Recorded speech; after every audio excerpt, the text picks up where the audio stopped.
It's the cold hard truth.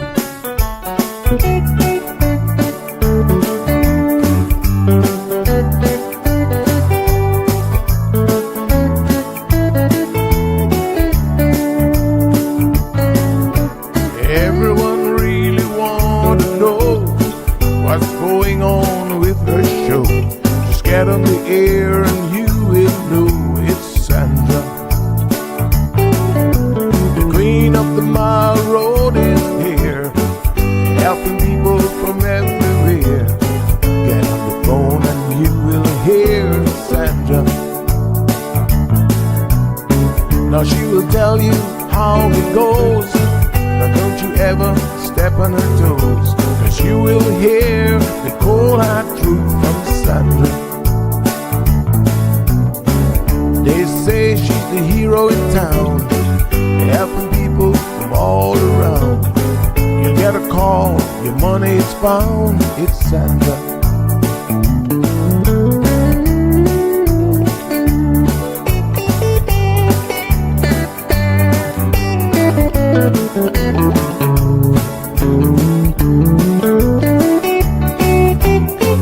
Some will call her late at night just to say that there is a fight.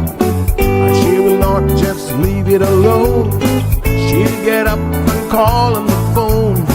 And when politics starts on her show, everyone really wants to know the way the things will really go with Sandra.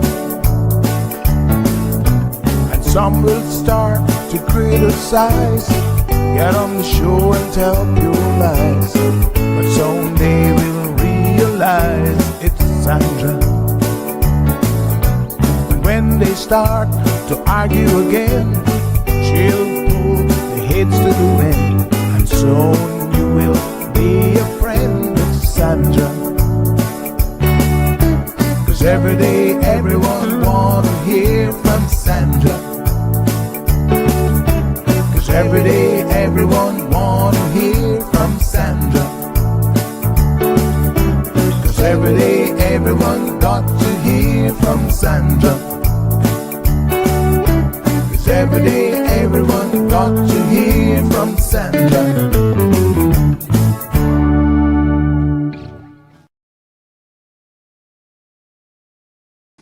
Good morning, good morning, good morning, beautiful people. Yes, I'm talking about you.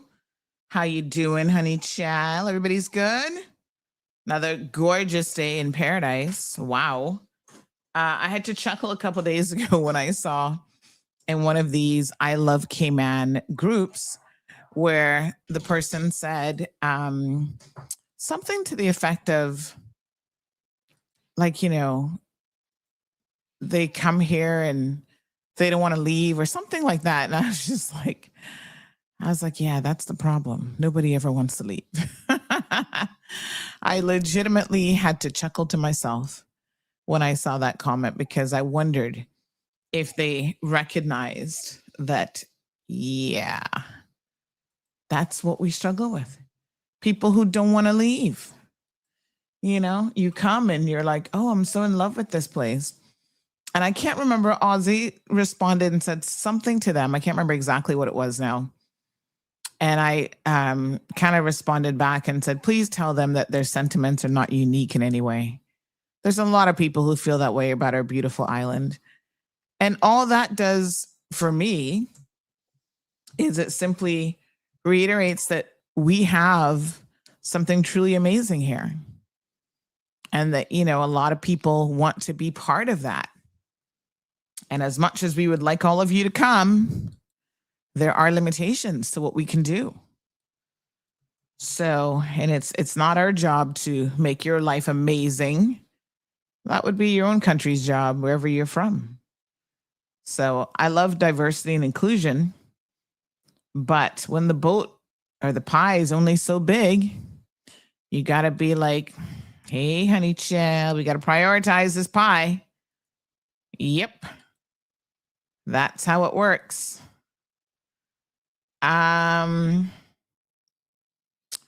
So welcome. I mean, we love you guys tuning in to the show from all over the world. Let me just get my links sorted out and I'm going to share those. I'm telling you now, hold on one second. Just literally updating them as we speak. Hope that everyone had a blessed evening. Good night's rest. After yesterday's show, I told you guys I really started to think about, I'm feeling this lack of sleep in my life. And so, a vacation just isn't going to fix it. I really need to get on the ball. And so, yep. Yes. Hello? I hear someone knock on my door and I know it's not Zeus because he's sitting next to me. I got my co-host. Yes, Miss Stacy. He's right here sitting down. Oh, he hasn't walked yet? He's right here. Oh, I thought he went for his walk already. He was very comfortable. He jumped up and was sitting right there. Okay, Zeus, come back when you're done. Zeus this morning's like, yeah. Okay, so yes, we've got some guests that are going to be joining us this morning. And then we're going to touch on a couple different things trending on social media. So I'm going to get to some of those here as well. And there is a farmers meeting this evening at 7 p.m. at the Pavilion, which is located at the agricultural compound there. And it is being hosted by the Agricultural Society. You're going to be able to meet with representatives from the Ministry of Agriculture Planning. So if you're a registered farmer, you have to be registered. Apparently, there are registered farmers in the Cayman Islands. So if you are a registered farmer, this announcement is for you. Please go out. I think it's been a long time coming that perhaps you guys have not had a meeting.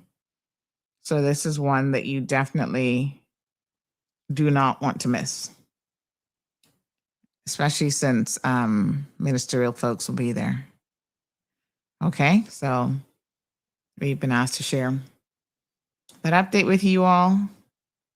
Hopefully you'll be able to attend. It's at 7 p.m. this evening. We posted on social media. So spread the word if you're in that farming community about this meeting this evening, because, it's for your benefit. So important information, opportunity, no doubt, for you to ask questions, et cetera, et cetera. So yeah, get out there and do your thing as farmers. It looks like it is shaping up to be a very fruitful mango season, if I may say so myself. You guys know I love me a mango, but only green turn mangoes and only the local ones. But based on what I see on my local tree, this is going to be the first season that I'm really I got to write this down. Mango season 2026. I can tell my grandchildren one day. I remember when Grandpa he planted me a mango tree, a local mango tree. And then in 2026, kiddos, I got my first proper batch of mangoes. OMG. I'm so excited. I love that little mango tree. It's actually still kind of small. I'm surprised it has so many buds on it. But the local mangoes are not really big. So those trees don't need to get particularly large. But I'm here for it because it has a lot of buds on it. I'm loving it. Oh, by the way, remember last week we were talking about those Hawaiian plantains that we had? We got a batch off of a little limb that we have on a regular plantain tree. And so I did have some, I think it was Monday night. Miss Stacy did some curry goat and some ribs, and then she did some asparagus and Brussels sprouts. Oh, I love the asparagus. I love asparagus. It's good. And then she did some of these. I think she did some regular plantains and then some of these Hawaiian plantains. And they were good. I do think they are probably a little bit sweeter in a way, but I don't actually like, because in the middle, that middle section, I notice is more black than our plantain, which, doesn't necessarily have that really decisive middle section. So that was the only thing, because I don't really like that bit. So I had to cut it out of every single piece that I ate. So yeah. But other than that, it's good. It's a plantain, You can never go wrong with adding plantain to any meal, as far as I'm concerned. So I enjoyed it. Would I go out of my way? Probably not. I just love my regular plantains. They're good enough for me. But I can tell you now that I've had them.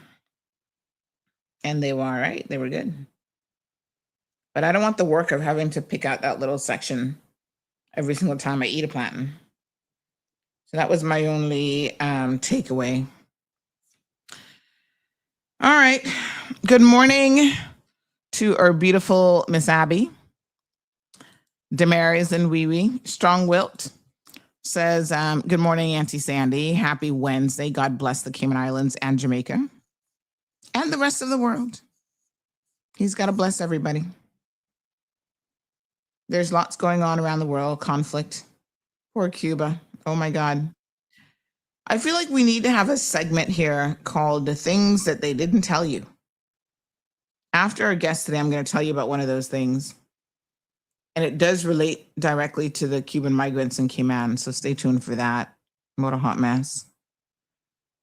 There's two things I wanted to tell you about. One was the Cuban migrants, and the other one is escaping me at the moment. Oh, HSA.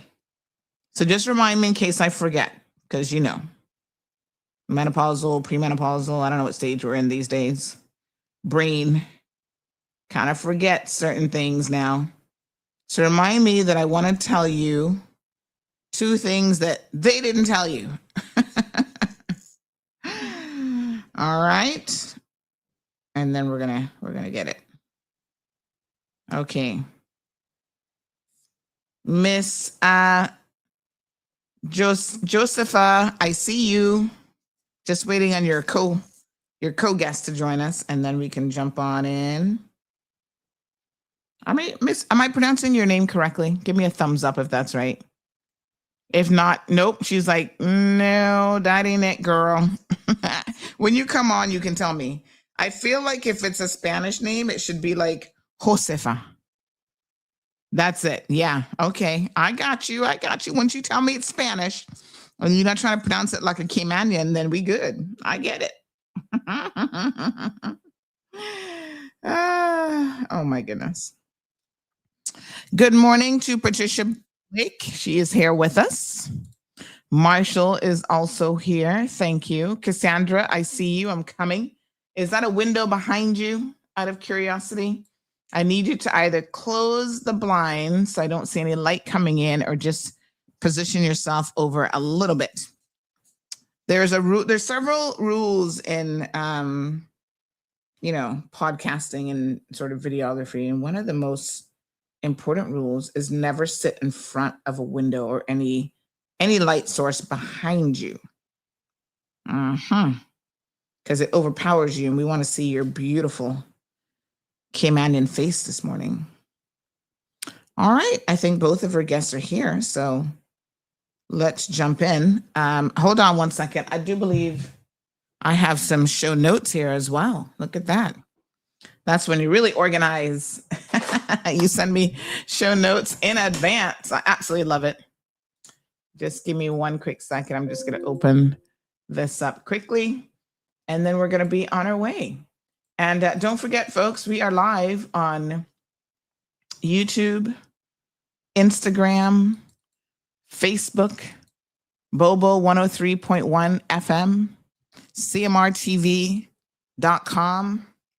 Where else are we live? Oh my gosh, we're all over the place. All right.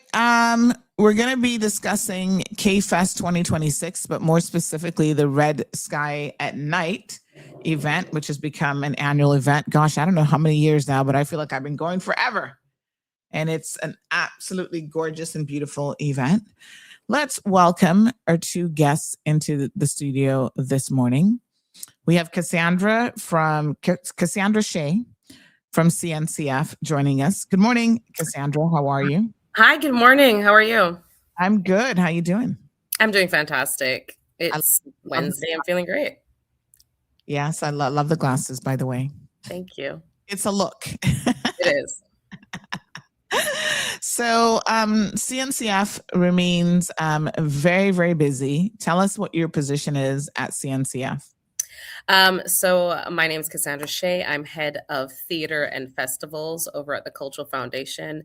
Right now, we are in the midst of CayFest. You know, CayFest started on March 6th with the National Dance Theater Company coming down and doing an opening show. We had CayFest on film last weekend at Cayman Bay Cinemas, and it was a curatorial kind of screening of our local films and filmmakers. It was amazing. And then this week we have Red Sky at Night. Tonight we have Floetry over at the National Gallery. So it's still going on. You know, there's still things happening. Fantastic. So it's a month-long celebration of events, really. Yeah. And it all culminates with the Red Sky at Night. So we have Josefa joining us this morning. I know, right? Want to make sure I get it right, girl.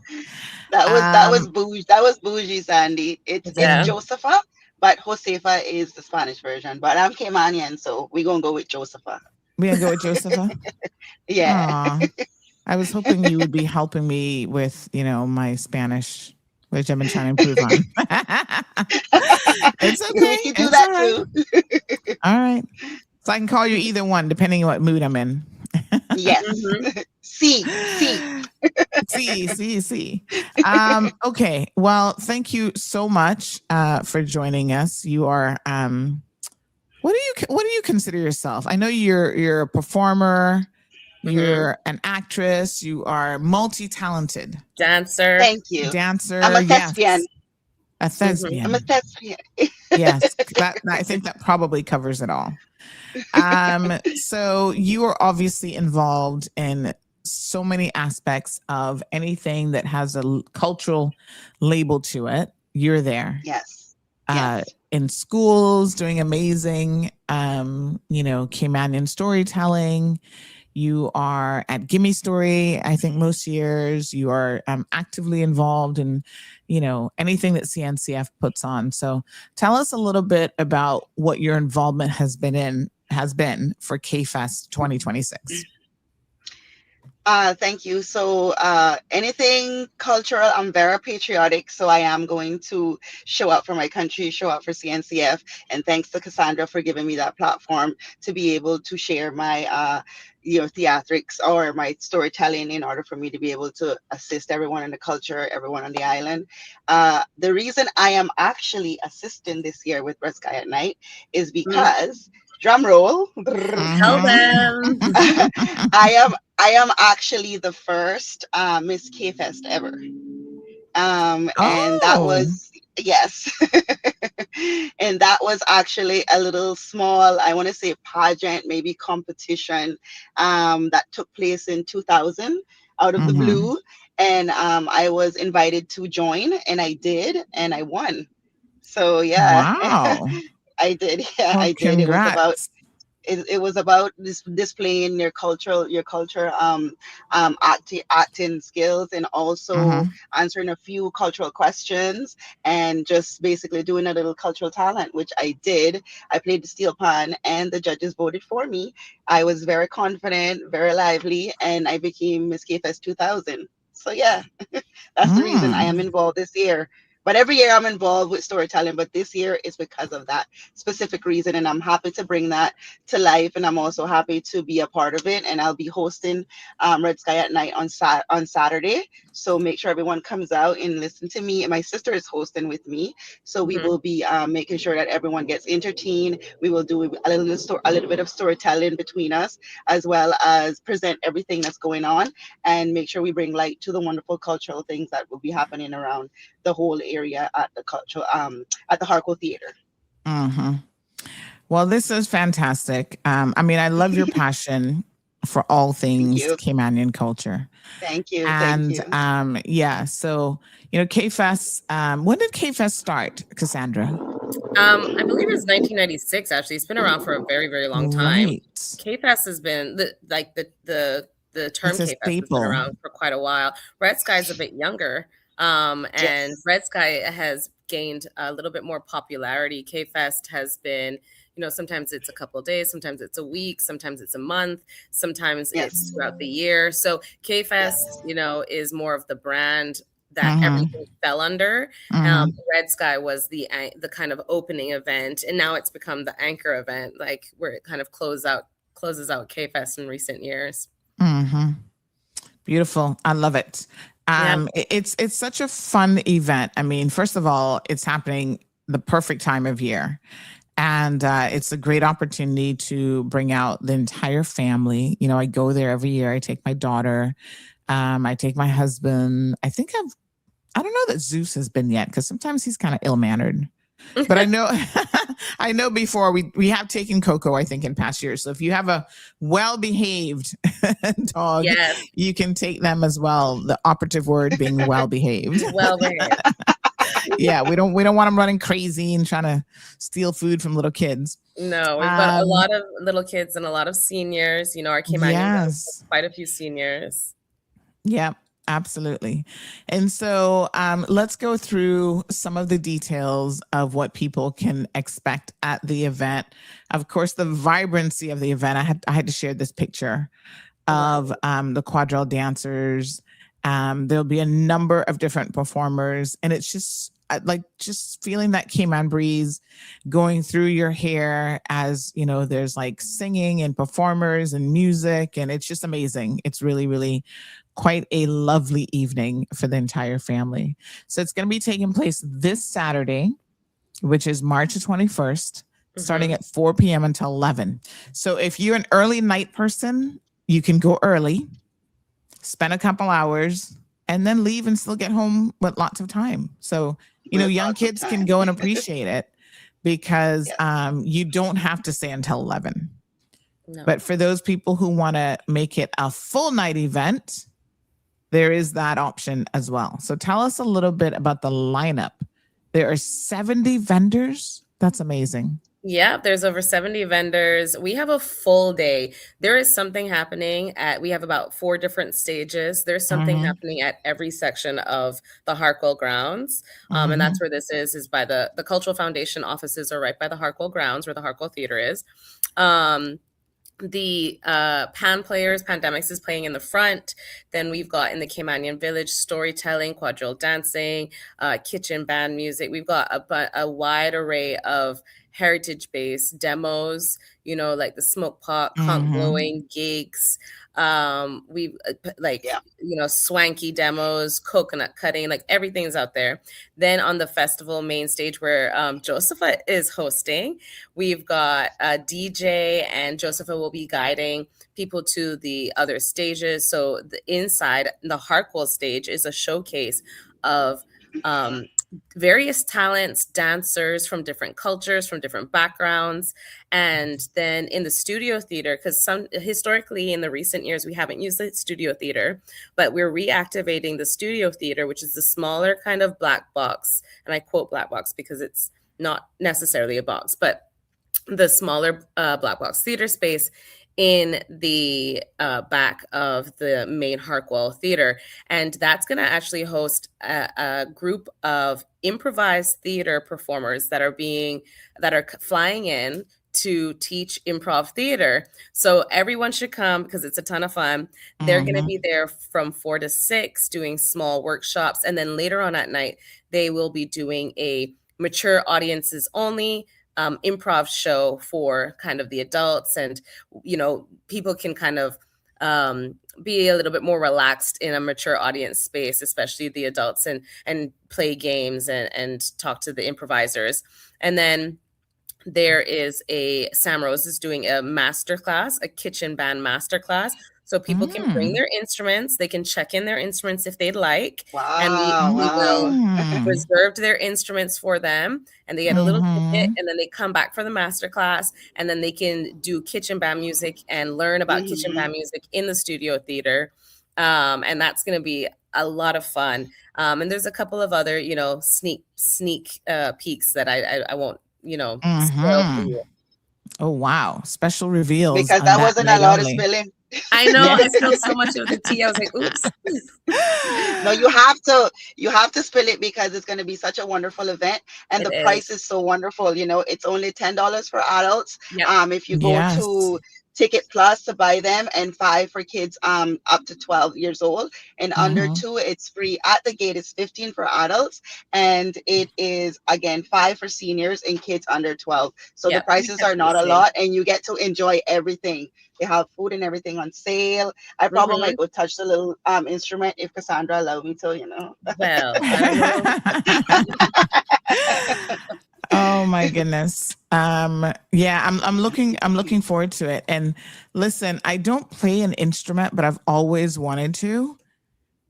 So I feel like I want to go to that master class, although I'm nowhere near being a master. Can I still? I know. I want to go. I'm like, I don't know anything about that type of music, but I want to go. And there's also a drumming component later on in another section of the ground. So maybe you guys, hitting some drums a little bit, less scary, less intimidating.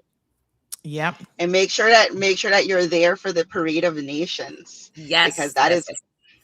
What time is that go ahead, gonna what time is that anticipated to take place? The schedule will roll out in the next couple of days. So we haven't confirmed specifically that time, but it will be Joseph that will be hosting that Parade of Nations. Okay. And we are very excited about everyone's cultural costume. I don't know if people remember the last Parade of Nations. It's something that we just want to. The theme this year for CayFest is Global Threads. We want to really highlight the multicultural aspects of our community and how diverse our community is, and these other communities that have kept their cultural clothes, their music, and their food. And, they want to highlight that as well. So we share that space. I love it. Yeah, I remember seeing it before, and it's always so interesting to see all the different cultures being represented here in Cayman, because we have a lot. We have over 150. Yeah, we have over 150. So it should be really good. I think that everyone respects Cayman with their cultures, but we also have to respect theirs as well. It brings a lot of unity with everyone here. So Fantastic. Absolutely beautiful. So we have lots of events. I think you get so much value for the entrance fee. I mean, that's like basically nothing, $10. $15 for adults at the gate. So it's in your best interest to book early. If you do your online tickets, you can go to ticketplus.ky. You get a discount on the adult tickets. $5 for the kids. I mean, you can't discount that anymore. That's as cheap as it comes, right? And then children under 2 are actually free.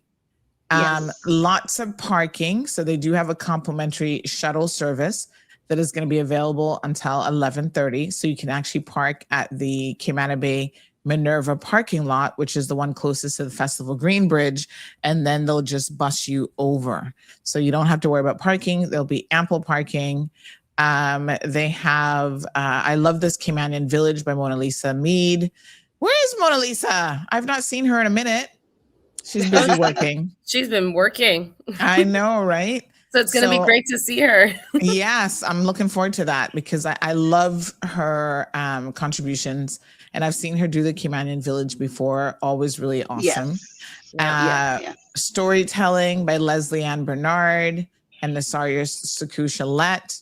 Yep. I mean, there is backing sand demonstration. Oh, really? Maybe I need to know how to do that just in case. Might bring back You some never traditions. know. Yeah, That's going to be the West Bay. Sandra going to get her money's worth. that's what she said. Absolutely. And you can stay Absolutely. the whole day. You know, there's You a could stay the nighttime whole concert. day. There's Yeah. So that's blankie going and to all be that. the West Bay Mhm. District Heritage Committee Right. involved in that. A swanky Mhm. making demonstration by Maya Grant of Fusion Mixology. Well, I don't know about swanky making, but I'll drink it for her. I'll show you. I'll demonstrate how to properly drink Swanky swanky. tasting. Yeah. Yeah, swanky tasting. Exactly. So Wait, there's after you drink it and taste it, you're going to say swanky. yeah. I might have to ask them, what did you put in this?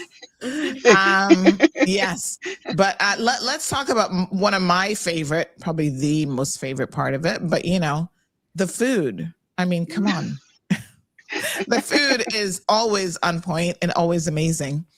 I Yeah. did notice that you didn't really make mention of the fact that part of the vendors include food vendors. Yeah, food and Yes. dessert vendors too. We've got a Yeah. whole section on sweets, candies, desserts, but food, there's cassava cakes and then all Cassava the cake. Mhm. jerk chicken and lobster, the works, all of the Mhm. works. Cayman style beef. Yep. Everything Josephus, will I've be looked there. at the menus, like Yes, I'm there for it. I am there for it. The menu is always amazing. And then musical events throughout, contributions throughout. We have the UCCI Pandemics Steel Pan Pandemics. Band. Mhm. Yeah. So they're pandemics. Pandemics. Mhm. So they will be there. There's something about a steel pan that I absolutely love. I think it's so amazing that they could take something that looks so simple, but it is a musical instrument and just make it like sound so amazing. I legitimately love steel pan music. Yeah. Love it. Yeah. Yeah. And then of course the National Gallery, where you can meet the artists and extend opening hours. And extended, my apologies, opening hours. That's 10 a.m. until 7 p.m. So that you can go to earlier in the day. Yeah, the gallery is usually open on the weekends. They've been kind enough to extend their hours so that when we have our festival, it's included in the gate fee. So when someone goes into the festival, they can just walk on over to the National Gallery. There is a artist talk. Randy Chalette has an exhibition currently. It is an amazing exhibition that is beautifully crafted and curated by Carrie Ann Chisholm. And he will be talking about his exhibition and the works that he has on display. And then later on that day, he's in the Caymanian Village. So, you're going to get double Randy throughout the day. And then we've got Nasari Sahuchalet, who is also doing storytelling. And it's going to be great. So going over to the gallery too. Nice. Exactly. I love it. So lots of activities planned. So what I would suggest is just block out, Saturday evening. Don't plan anything else. Just come early, come midway, come late, but you are sure to have an amazing evening. If you've never been to one of these before, I would highly recommend that you attend. You get to see a lot of artists, a lot of artisans, people selling arts and crafts locally made. And it also gives you an opportunity to support those people. So travel with money. Yes. Bring your come with a little bit of cash in hand. Some of them do have bank machines, but not all of them. So it's, a good idea to have a little bit of cash. And I love to support, again, a lot of the local artists and stuff as well. So come on out on Saturday night. Woohoo. Yay. All right. I know. And your sister, Josepha, is going to be there as well. Yes, Ivana will be there with me. We'll be co-hosting. So, it's going to be a wonderful time, wonderful entertainment. And we will definitely be doing one or two storytelling, so that everyone can enjoy it on stage, not just announcements. We're definitely going to make sure that everyone is on their feet and having fun. Yes. Yeah. Awesome. All right. Thank you very, very much. I appreciate it, ladies. Thank you. So thank you for having us, Andy. On Saturday. We'll see you Saturday. Right. Bye, everyone. Have a good one. Bye, everyone. Bye, you too. All Thank right. you. Bye-bye. So yeah, folks, you want to come out to this event. It is always an amazing time. All right, we have a few other community announcements before we get into some hotter tea. I got the tea here heating up. It's boiling, getting there. So in addition to that event on Saturday, we also have deadlines that are coming up that I want you guys to be mindful of. And those deadlines include for the Cayman Connection Making Waves nomination campaign. Please note that the 2026 Making Waves Awards is taking nominations now. You can submit up until the deadline is April the 13th. Go to caymanconnection.org/nominate. And basically, you're able to highlight anyone who, has made or is making a positive contribution to our community that is living overseas. So the whole idea behind the Making Waves Award, it's organized by Cayman Connection, and it recognizes Caymanians living overseas who are making a real difference in their professions and communities around the world. So wherever you know a Caymanian, some are in Dubai, the Middle East. Yes, honey child, some are still there. We have people in the UK, of course, other Caribbean islands, all over. So there, if you know of any, the awards highlight achievements across a number of areas like STEM, education, sustainability, arts and culture, health and wellness, and more. And this is really just a great opportunity for the public to nominate these candidates. So if you know of someone, again, who's overseas and making us proud and doing great work, take a few minutes. It's not complicated. Go to the website, caymanconnection.org/nominate, and submit your nomination today, because April 30th is literally right around the corner. Honey child. Get it done. Yay. Love it. All right. Let me see what other community announcements I have. I'm just checking. I see that Facebook is behaving this morning. So Gigi has a presentation at school today. I missed some of her presentations because they have them early in the morning. Oh, it makes me so sad. Wank, wank, wank.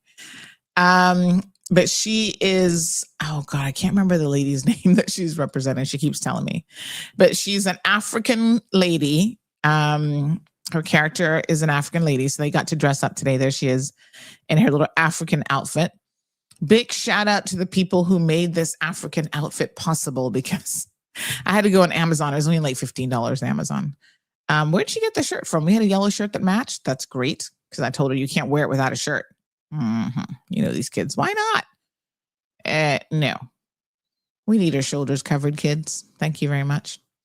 But there it is. One of the other parents at her school, her husband was traveling through Miami, and she's like, if you can get it to the hotel, we can bring it back. And we sure did make that happen. So thank you so much. So this is her. I'm going to do her little presentation this morning. And oh God, I'm trying to remember the name. Anaya Nathai or something like that is the woman's name. But basically, she's a lady in Africa who was put in jail and persecuted for wanting to help the environment, planting a lot of trees. And she planted like thousands of trees to try to rejuvenate Africa and rejuvenate the environment. So Gigi knows all about her character, and she's going to be there talking about her this morning and her contributions as an African to, just preserving our environment. And of course, this is a story all over the world where people who often stand up for the right things, such as the environment, get a bad name, and they sometimes get thrown in jail. And so, yeah, Gigi had to do some research on her. She has to dress like, imagine what she could have been dressed like. So that's why she's wearing the African outfit today. And then she's going to be, talking and teaching the rest of the class about her character. So exciting times this morning. Of course, Dad is there in my absence. He is representing. And so, yeah, holding down the fort when I can't be there. So this is an amazing event, and I really want to thank all of the schools who do these sort of multicultural educational assignments for the kids so that they can learn about characters from different places in the world, and they get to dress up like them and talk about their contributions to making our global world so much better. So they do a lot of amazing things at Gigi's school. Like they just did a book swap donation. So she was able to go through her books and donate books that she no longer is reading. And then she can pick up other books that other kids have donated that she might be interested in reading as well. We always have a lot of books around here, Jill. So you know how that goes. World Book Day was Thursday, March the 5th. I'm assuming that Aniki knew that, and she probably covered that in her Books and Bush Tea show. And then they also had a wax museum exhibit for some of the older kids. So she's not in those grades yet. But today, they have on March 27th, which is the end of the month, they also have a book character dress up day as well. So yeah, these kids are doing a lot of exciting things. So they have what they call their PBL, which is project-based learning. That is what they are doing today. So yes, project-based learning where they dress up in costume based on who they're actually going to be talking about. So I think this is great to have kids get up in front of an audience of their peers and even adults and do a little presentation. And then you have an opportunity to ask them questions about their presentation, and it builds their confidence. And so I think that is really, really important. All right.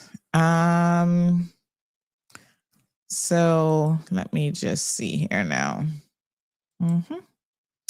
Good morning, Miss Debbie Can Barantes. Buenos dias. Pura vida, Can says. Stephanie's in the house. Beautiful Stephanie. Thank you. Miss Wanda. Hello, Siobhan. Marshall is here, of course. Espinosa says, morning, Pooh. Is it Pooh or Poe? Morning, Poe? I feel like it's probably Poe. Morning, Poe. Robert is here. Hello, Olivia. Miss Sue says, good morning, Sandy. So sad for Cuba. That madman said he's going to take over Cuba on the news. Lord Jesus, I can't even laugh at this stuff because when he says it, y'all better pay attention because he normally means it. That's the crazy part. Yes, he did say it. And we know that when he says something, no matter how absolutely ridiculous it sounds, you do know that it's coming. It's kind of like he's testing the waters, but it's crazy. So, yeah, get ready for it. Is this my clip about him wanting to take over Cuba? Hold on. I'll be having the honor of taking Cuba. That'd be good. That's a big honor. Taking Cuba. Taking Cuba in some form, yeah. Taking Cuba. I mean, whether I free it, take it, I think I could do anything I want with it. You want to know the truth? They're a very weakened nation. Wow. I can do. Did you ever think you'd be living in an era where an American president would say something like this at a press conference? I mean, it's one thing if they're saying it behind closed doors and they're trying to fool us. But this man comes out and says, I'll take it. I can do anything I want with it. What are y'all going to do? Because that is the cult of MAGA. I can do anything I want. I can rape people. I can pull people by their privates. I can do whatever I want. I cannot release Epstein's files after I said I'm going to do it. I can tell you guys the election was stolen. I can do anything I want. And you guys are going to just sit there and allow me to do it. Listen to that again, because I think some of y'all missed it. I do believe I'll be having the honor of. First of all, it's not lost on me that the guy can't even get the sentence out because, we already know he's suffering from dementia, but here we go. I do believe I'll be having the honor of taking Cuba. That'd be good. That's a big honor. Taking Cuba. Taking Cuba in some form, yeah. Taking Cuba. I mean, whether I free it, take it, I think I could do anything I want with it. You want to know the truth? They're a very weakened nation. Yeah. Can do anything I want with it. There you go. That's the president of the United States of America, folks, telling you he can take another country. He can do anything he wants with it. And what y'all going to do? Not a thing, honey child. Wow. It's got to be getting more and more challenging for his MAGA folks to defend his foolishness. We saw yesterday that the head of the counterterrorism division there resigned. And this is a big deal for people who are looking at how politically this is playing out. This is considered a very, very big deal. And so I know, a lot of people are not paying attention, but this is so big of a deal that even Sky News covered something on it this morning. Let me see if I have that video handy, because what they have really come to determine is that this guy who is, there's like MAGA, and then there is like mega MAGA, right? And so this guy, unlike the rest of you who are just sitting here defending this man and you're not really on the inside, this guy's like mega MAGA. And so for him to resign and to say, nope, we've gone off course here, I think is very, very telling. And I'm going to share this video from Sky News and their analysis of it, because let's just say that the fall of MAGA is imminent. And there's a lot of us who are sitting down going, wow, Joe Kent has resigned as the director of the National Counterterrorism Unit. Pretty wild. Have a listen to what the Sky News commentator had to say about this. Is a bombshell resignation letter. It appears to undermine Trump's central case for war, and the president's not happy. I always thought he was weak on security. The letter adds weight to the British and European reluctance to get involved, but it is a letter that demands context too, because of who wrote it. First, the key sentence. 8 words: Iran posed no imminent threat to our nation. So who wrote the letter? Well, Joe Kent is, or was, the director of the National Counter-Terrorism Center, a key US government department. He was appointed by President Trump last year. A former soldier, he served in Afghanistan and Iraq, and was then a CIA operative. His first wife, also a soldier, was killed in an ISIS bombing in Syria in 2019. Now, politically, Kent is the personification of Trump's core America First platform. He's mega MAGA. He's against American intervention overseas. He's against the US support for Ukraine. His time in the military and personal tragedy formed his views on forever wars. He's also been tied to white supremacist groups. His appointment as director of the National Counterterrorism Center was controversial among critics of Trump, of course. So that's the context. And those same Trump critics now find themselves aligned with him over the Iran war. So let's get into the key parts of the letter. First, this. He wrote, in June of 2025, Trump understood that the wars in the Middle East were a trap that robbed America of the precious lives of our patriots. Then he claimed Trump was drawn into Iran by Israel. Early in this administration, high-ranking Israeli officials and influential members of the American media deployed a misinformation campaign that wholly undermined your America First platform and sowed pro-war sentiments to encourage a war with Iran. Then this. This echo chamber was used to deceive you into believing that Iran posed an imminent threat to the United States. And he said his first wife was killed in a war manufactured by Israel. She was in fact killed by an ISIS bomb. He clearly holds skeptical views of Israel, to say the very least. But does all this context invalidate his key point that Iran posed no imminent threat? That's the story here. Was there a threat, and how imminent was it? You would have had a nuclear war in the Middle East and maybe beyond. I think it would have hit Europe. That was the president this week. The problem is there has been no evidence produced to back up that claim. One final thought to all this, bringing it back to President Trump. Joe Kent remember, was MAGA to his core with his views. And so I do think this letter should be an alarm bell for the president. The people who put him in the White House are uneasy, to say the least. What a hot mess. They're uneasy. Imagine how the rest of us feel. Yikes. More to come. All right. Let's talk about, Kathy says, if you notice, Trump has created chaos in the US and sparked chaos all over the globe. This is a plan, so we can't focus or follow through on half of it to stop him. It is pretty wild. There are people who were, and I was looking at something this morning that I'll share. I think it might have a profane word in it, so we probably can't play it during the radio segment. But it is very, very interesting about the influence that the Russians have had over Trump. It dates back to the 1980s, apparently, like around 87, which the things that you learn, it's just really, really shocking.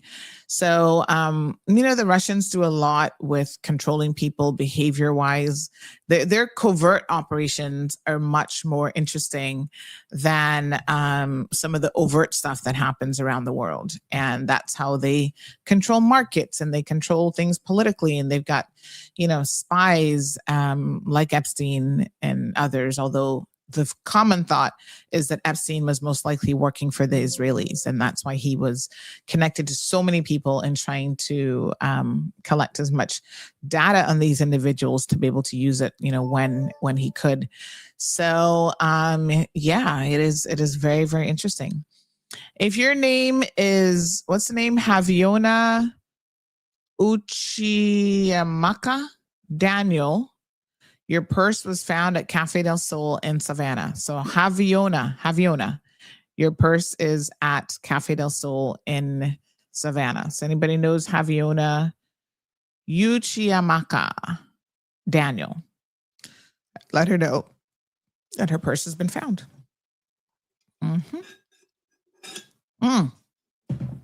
right. The things that you didn't know. Cuba. So listen to this story about Cuba. I haven't even posted this up yet because I was trying to get some additional information. However, listen to this. Remember, recently we were told, and we did do this announcement, that the building, the facility, CBC, was closed temporarily, but we didn't really get any information as to why that was. So apparently, the reason for CBC on Elgin Avenue being closed, that would have been last week now, was because the Cuban migrants that were housed there were throwing feces on the wall, and they had to have the building cleaned. And some of the staff passed out because of the smell of bleach and the feces, I'm sure. So what? Yeah, that is so disgusting. Look, I get it that you guys are having a absolutely miserable time in Cuba. I mean, we can't appreciate it. Like we talk about it from this existential position that we're in.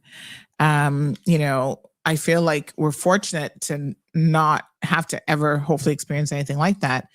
And so I do feel incredibly sad for them. And I think it's horrible what is happening in their country.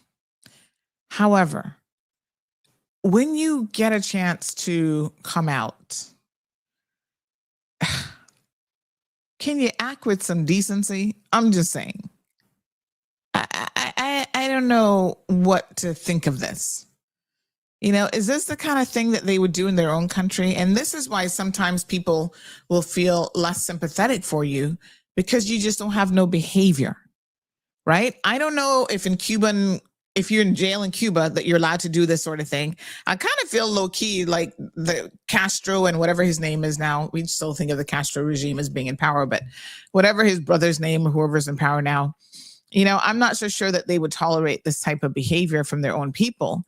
But you kind of, I mean, I don't even want to say this because then this comes across like there's no right way of saying that maybe some people only know how to behave under a particular type of regime. Like they're never going to have any behavior unless they're under a communist regime that stomps out every single ridiculous thing that they try to do. That really does sound horrible, but there are times that I kind of wonder about what makes you think that you can go to a foreign country. We're footing the bill for you to be here. Yes, eventually you will be returned. It is what it is. But you're so upset, I guess, and you're so up in your feelings about what? Being in a place where you're going to have electricity, where you're going to have, I mean, you don't have the freedom to walk around, but not yet because you have to go through the process. But why on earth would you think that it's a good idea to throw feces on the wall? Do you not have access to a proper toilet facility? You see, this is where you lose, as sympathetic as I am to the plight of Cubans, right? This is where you will lose whatever little support you have here, where people are like, I'm a proponent of treating people humanely. But when you start acting like an animal and you're throwing feces on the wall, even me have my limits, honey jail. So I can only defend your foolishness so much. And I'm not saying that they're all like that, but the fact that anybody would come to my country and do that at one of my facilities in one of her buildings, to me is just absolutely ridiculous. What's going on with my co-host here? Oh, he's making himself comfortable on his little towel. Oh my goodness, he's such an adorable dog. But you know, that's just disgusting. I'm going to take a little picture of my co-host and show you guys what he's doing. He was fixing his towel under his head. Not even dogs do that ish. You know what I'm saying? I'm sure you guys know this if you've ever had a dog. The one way to get them to not defecate is to put them in an enclosed pen, right? That's how you potty train dogs. You put them in an enclosure because no dog, wants to defecate where they have to then stay and sleep and eat and everything else. And yet we have certain people who are just so disgusting as human beings that they bring their disgusting behavior here and then engage in this kind of behavior. It's just nasty. It is the height of being utterly disgusting.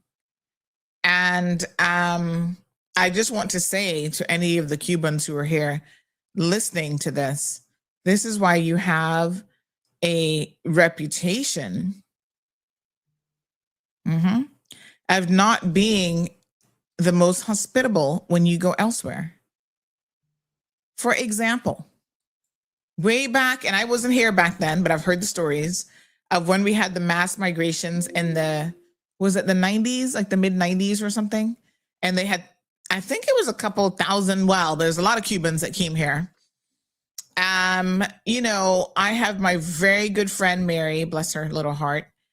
She has a scar on her ankle that she will carry to her grave because of these Cubans assaulting what at the time would have been immigration enforcement or immigration officers.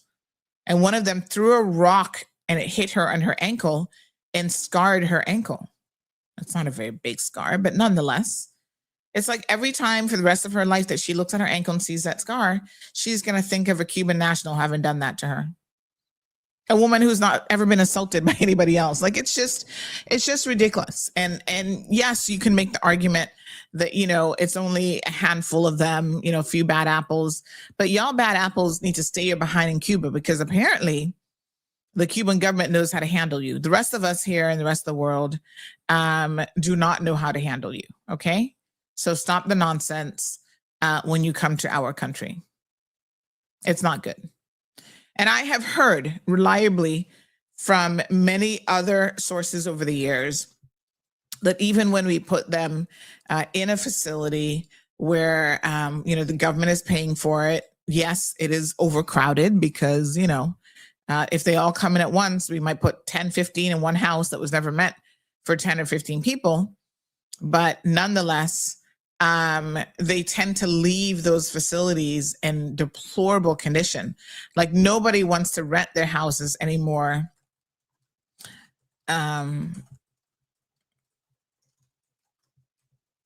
Yeah. Yeah, no one wants to rent their houses to government for the purposes of housing the Cuban nationals because they have a reputation of leaving the place really disgusting and really nasty. And that's not good. You know, we're not used to that in this country. You don't come to Cayman and throw feces on the wall. Disgusting. Ugh. Ridiculous. Kathy says, always bad apples in a bunch.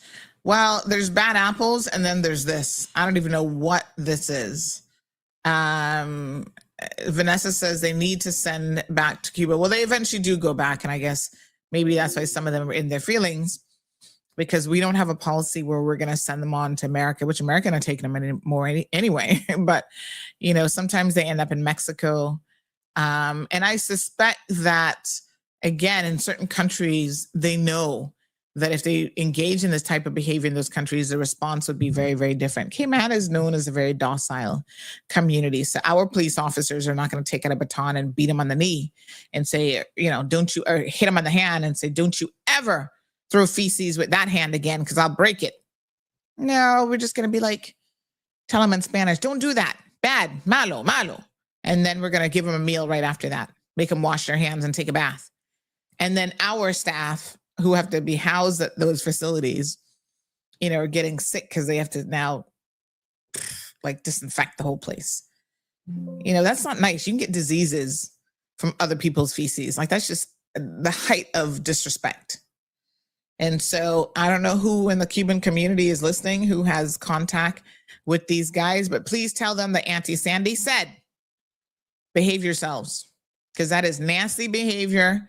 We don't condone it. We don't like it. And you're going to get yourself, you know, a lot of people here not welcoming you, not wanting you here, not wanting to help if you engage in this type of nasty. Yes. Evelyn said, too damn nasty. Yes. Ugh. She says, no wonder their government treats them the way they do. Well, I'm not saying that it's nice to be treated the way they do, but maybe their government knows something that we don't know. Some people ain't got no behavior, and so you got to treat them a particular way. Anyway, Evelyn says the ones like them need to be put aside in a goat pen. Let them live, eat, and sleep in the filth if that's the way that they like to live. No, sir. It's a hot mess. Good morning, Plain and Straight. Morning, Paul, joining us from Bermuda, beautiful island. When are you coming to visit again, honey chow? Andrew says it was the Mariel boat lift 2980 in 1980. Was it back in 1980? No, I don't think it was 1980. No, there's some that came here in the 1990s, like around 95, 94. Let me find out. Mary was too young in the 1980s.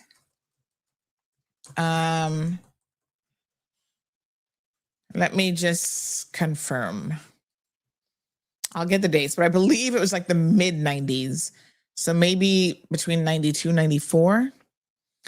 Strong Will said Donald Trump will handle them. Trump, please. They'll be throwing feces at him and Mar-a-Lago.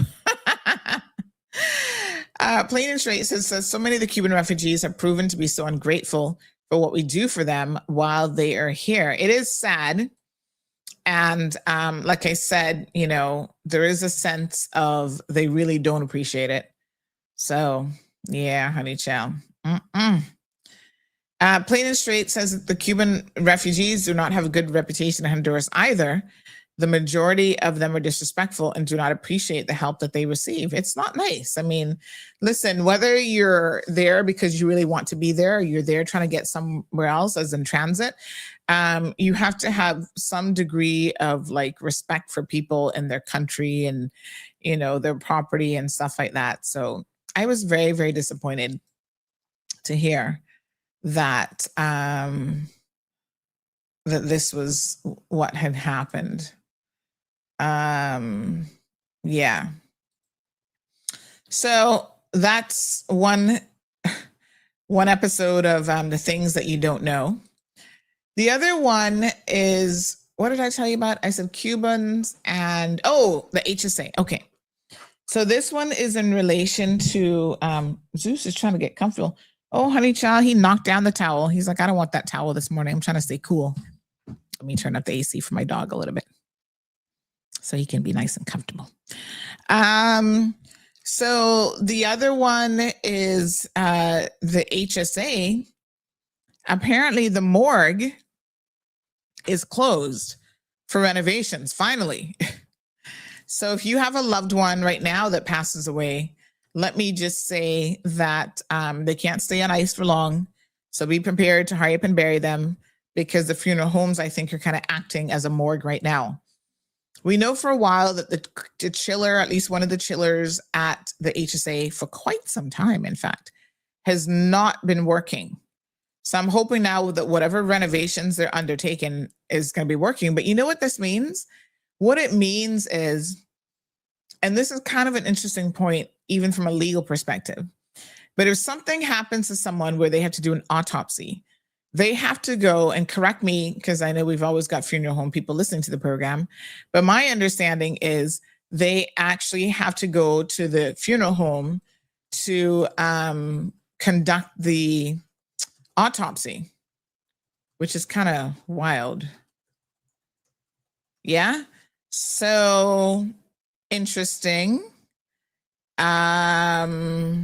But okay. I bet you didn't know that, though.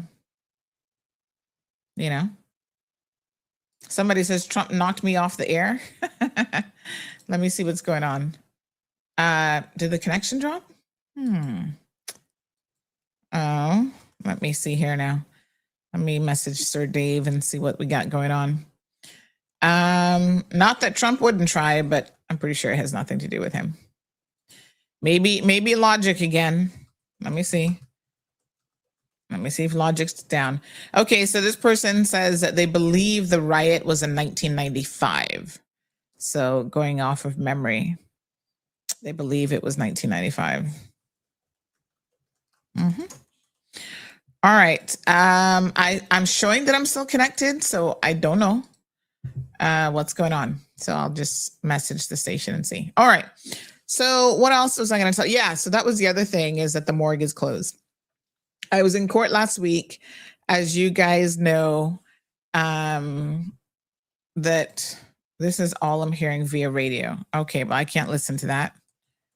Is it like conversations, a show? What are you hearing? All right, so here's the next thing. So I was in court last week, and I was there for my own matter. And then I heard, I was listening to this trial. Now, this is a trial where Mr. Johnson's body was found there off of Middle Road. Now, I used to live in Middle Road. That's where my childhood home was, Middle Road. So I grew up not too far from where this body was found. So sad. And so they determined that he was murdered. And, now they have his nephew accused of murdering him. So that trial is on right now. So I don't want to say anything about the trial or anything like that. But what I will say that I thought was very, very interesting was when one of the detectives, like the lead detective, was being interviewed. And one of the questions put to him was the fact that the body of Mr. Johnson was at the funeral home, and it was starting to decompose. No, not the funeral home. My apologies. It was at the morgue, and it was starting to decompose because, once again, the chillers at the morgue don't be working. And so he had to quick time. They were asking him about the forensic pathologist that came in and conducted the autopsy, and how I think one wasn't on island or something, and they had to quick time find an alternate pathologist to carry out these what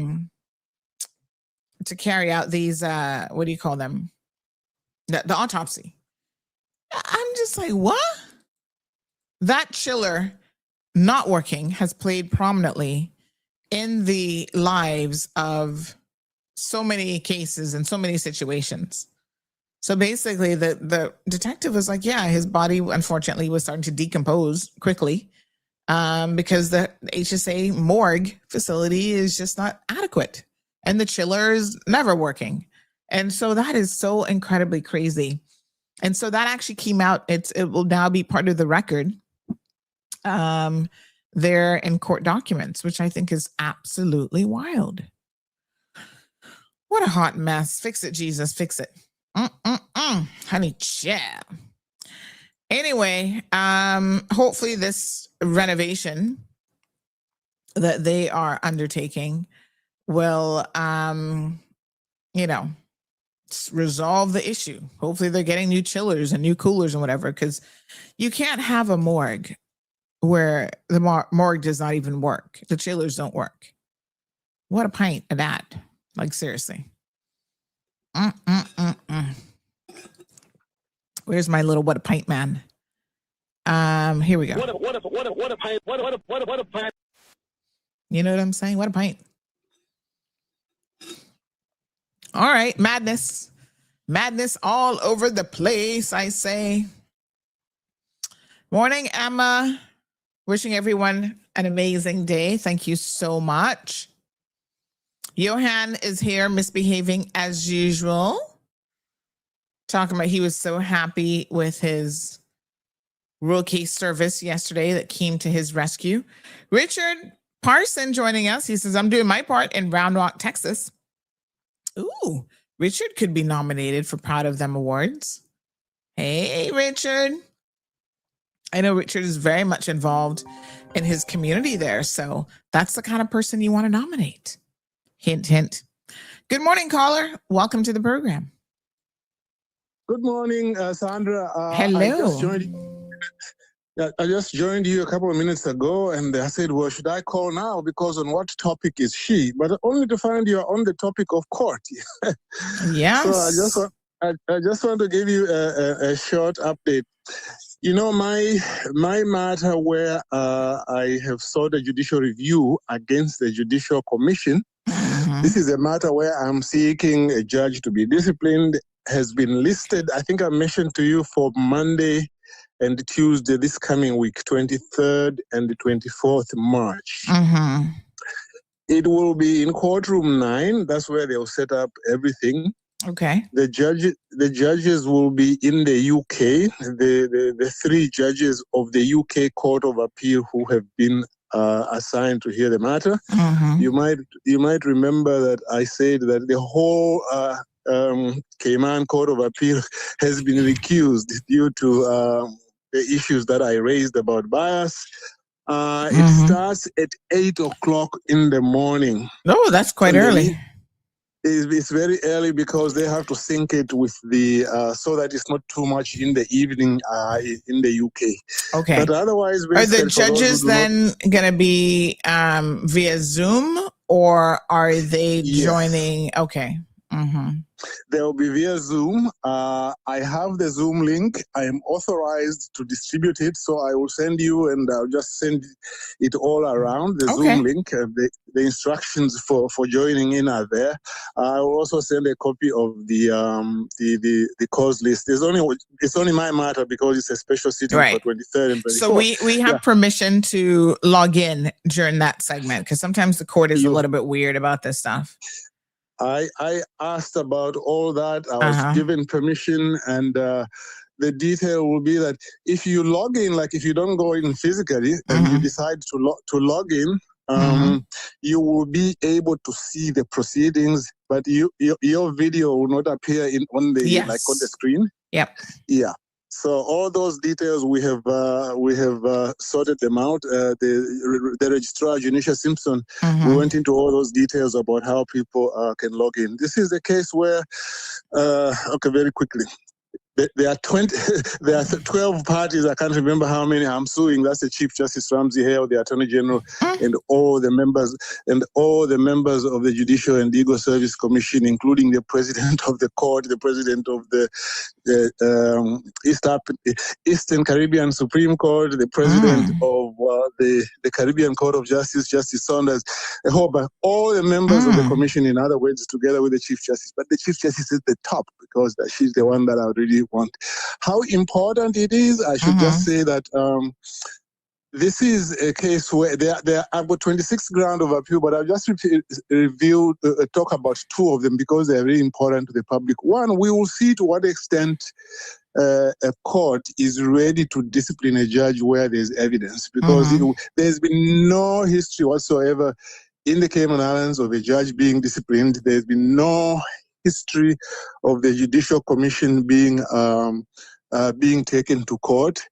At the moment, also, you know the way judicial review is done. You know it, but for some of your listeners, when you apply for judicial review, it's not like the other cases. Like, for example, if you sue somebody, even in the summary court, for $9 because they damaged my bicycle, that document, as soon as you sue it and they stamp it, they give it to you, it's public. And the hearing will be public. You go to their website, it's there. But what they are doing now, since about 2019, the way in which they do judicial review now is that when you apply for leave, the application for leave, as some of the listeners might need to know, is an application for permission to bring judicial review. Right. Judicial review, yeah. So once you so you don't, make I mean, that to just clarify that point further for the benefit of our listeners. So when you're suing the government, or any sort of, government entity or quote unquote individual,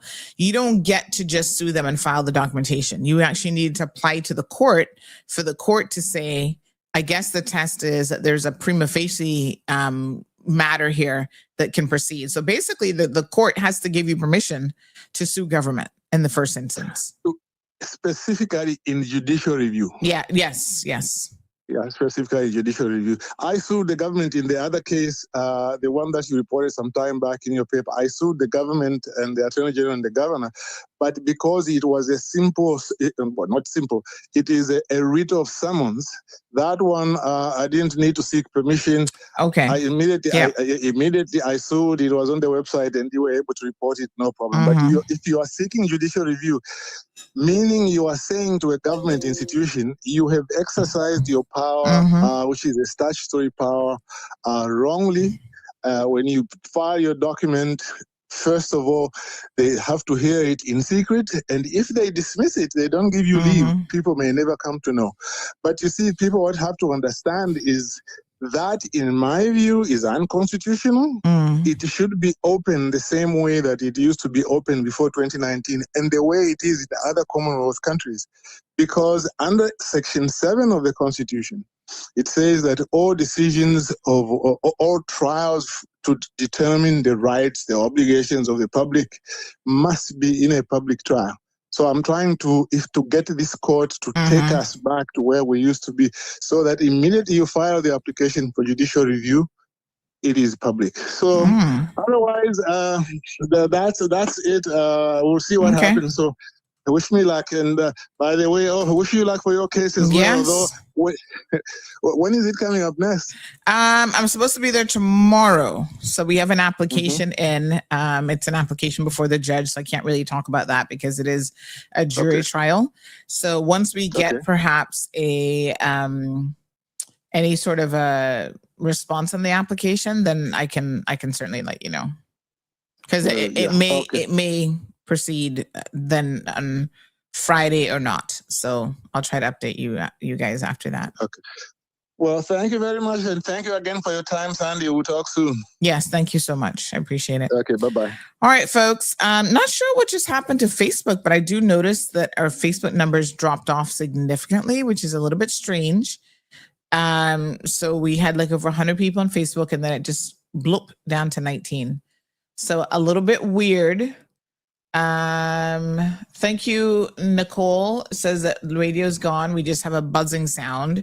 So I have reported that to the radio folks, and hopefully they can, I don't know if it's just us or what's going on there, but I have reported it. Yeah, a bit strange this morning, but Facebook just had a reduction in numbers, which is like really, really weird. I'm not sure what happened, but the show must go on. Very loud buzzing on radio. Okay.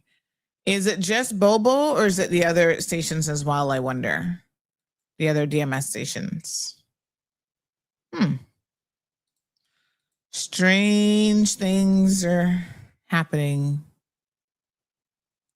in the neighborhood.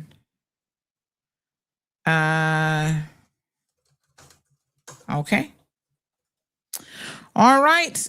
They're aware. I've forwarded the messages. Thank you so much for letting us know something weird is going on with radio. Something weird just happened with Facebook. What you gonna do? All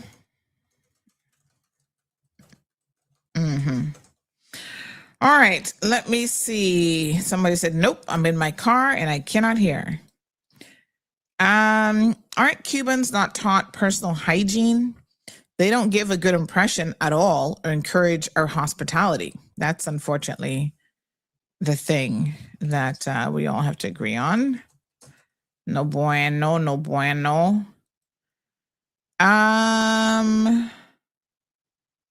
Okay, let me just see here. So the tent city, which is what I'm referring to when the Cubans were here and injured some Caymanians, that happened 1994 to 95. I do remember it was in the 90s. And in fact, I was thinking to myself, because I moved back home in 1996, and I remember this happening not long after I moved back. Oh, Kathy says for her, it says 117 on your end. See, this is so weird. I don't know. I don't know what's going on there. That's just bizarre. So strange. So on your phone, it's saying 137 people. On Facebook, it says 15.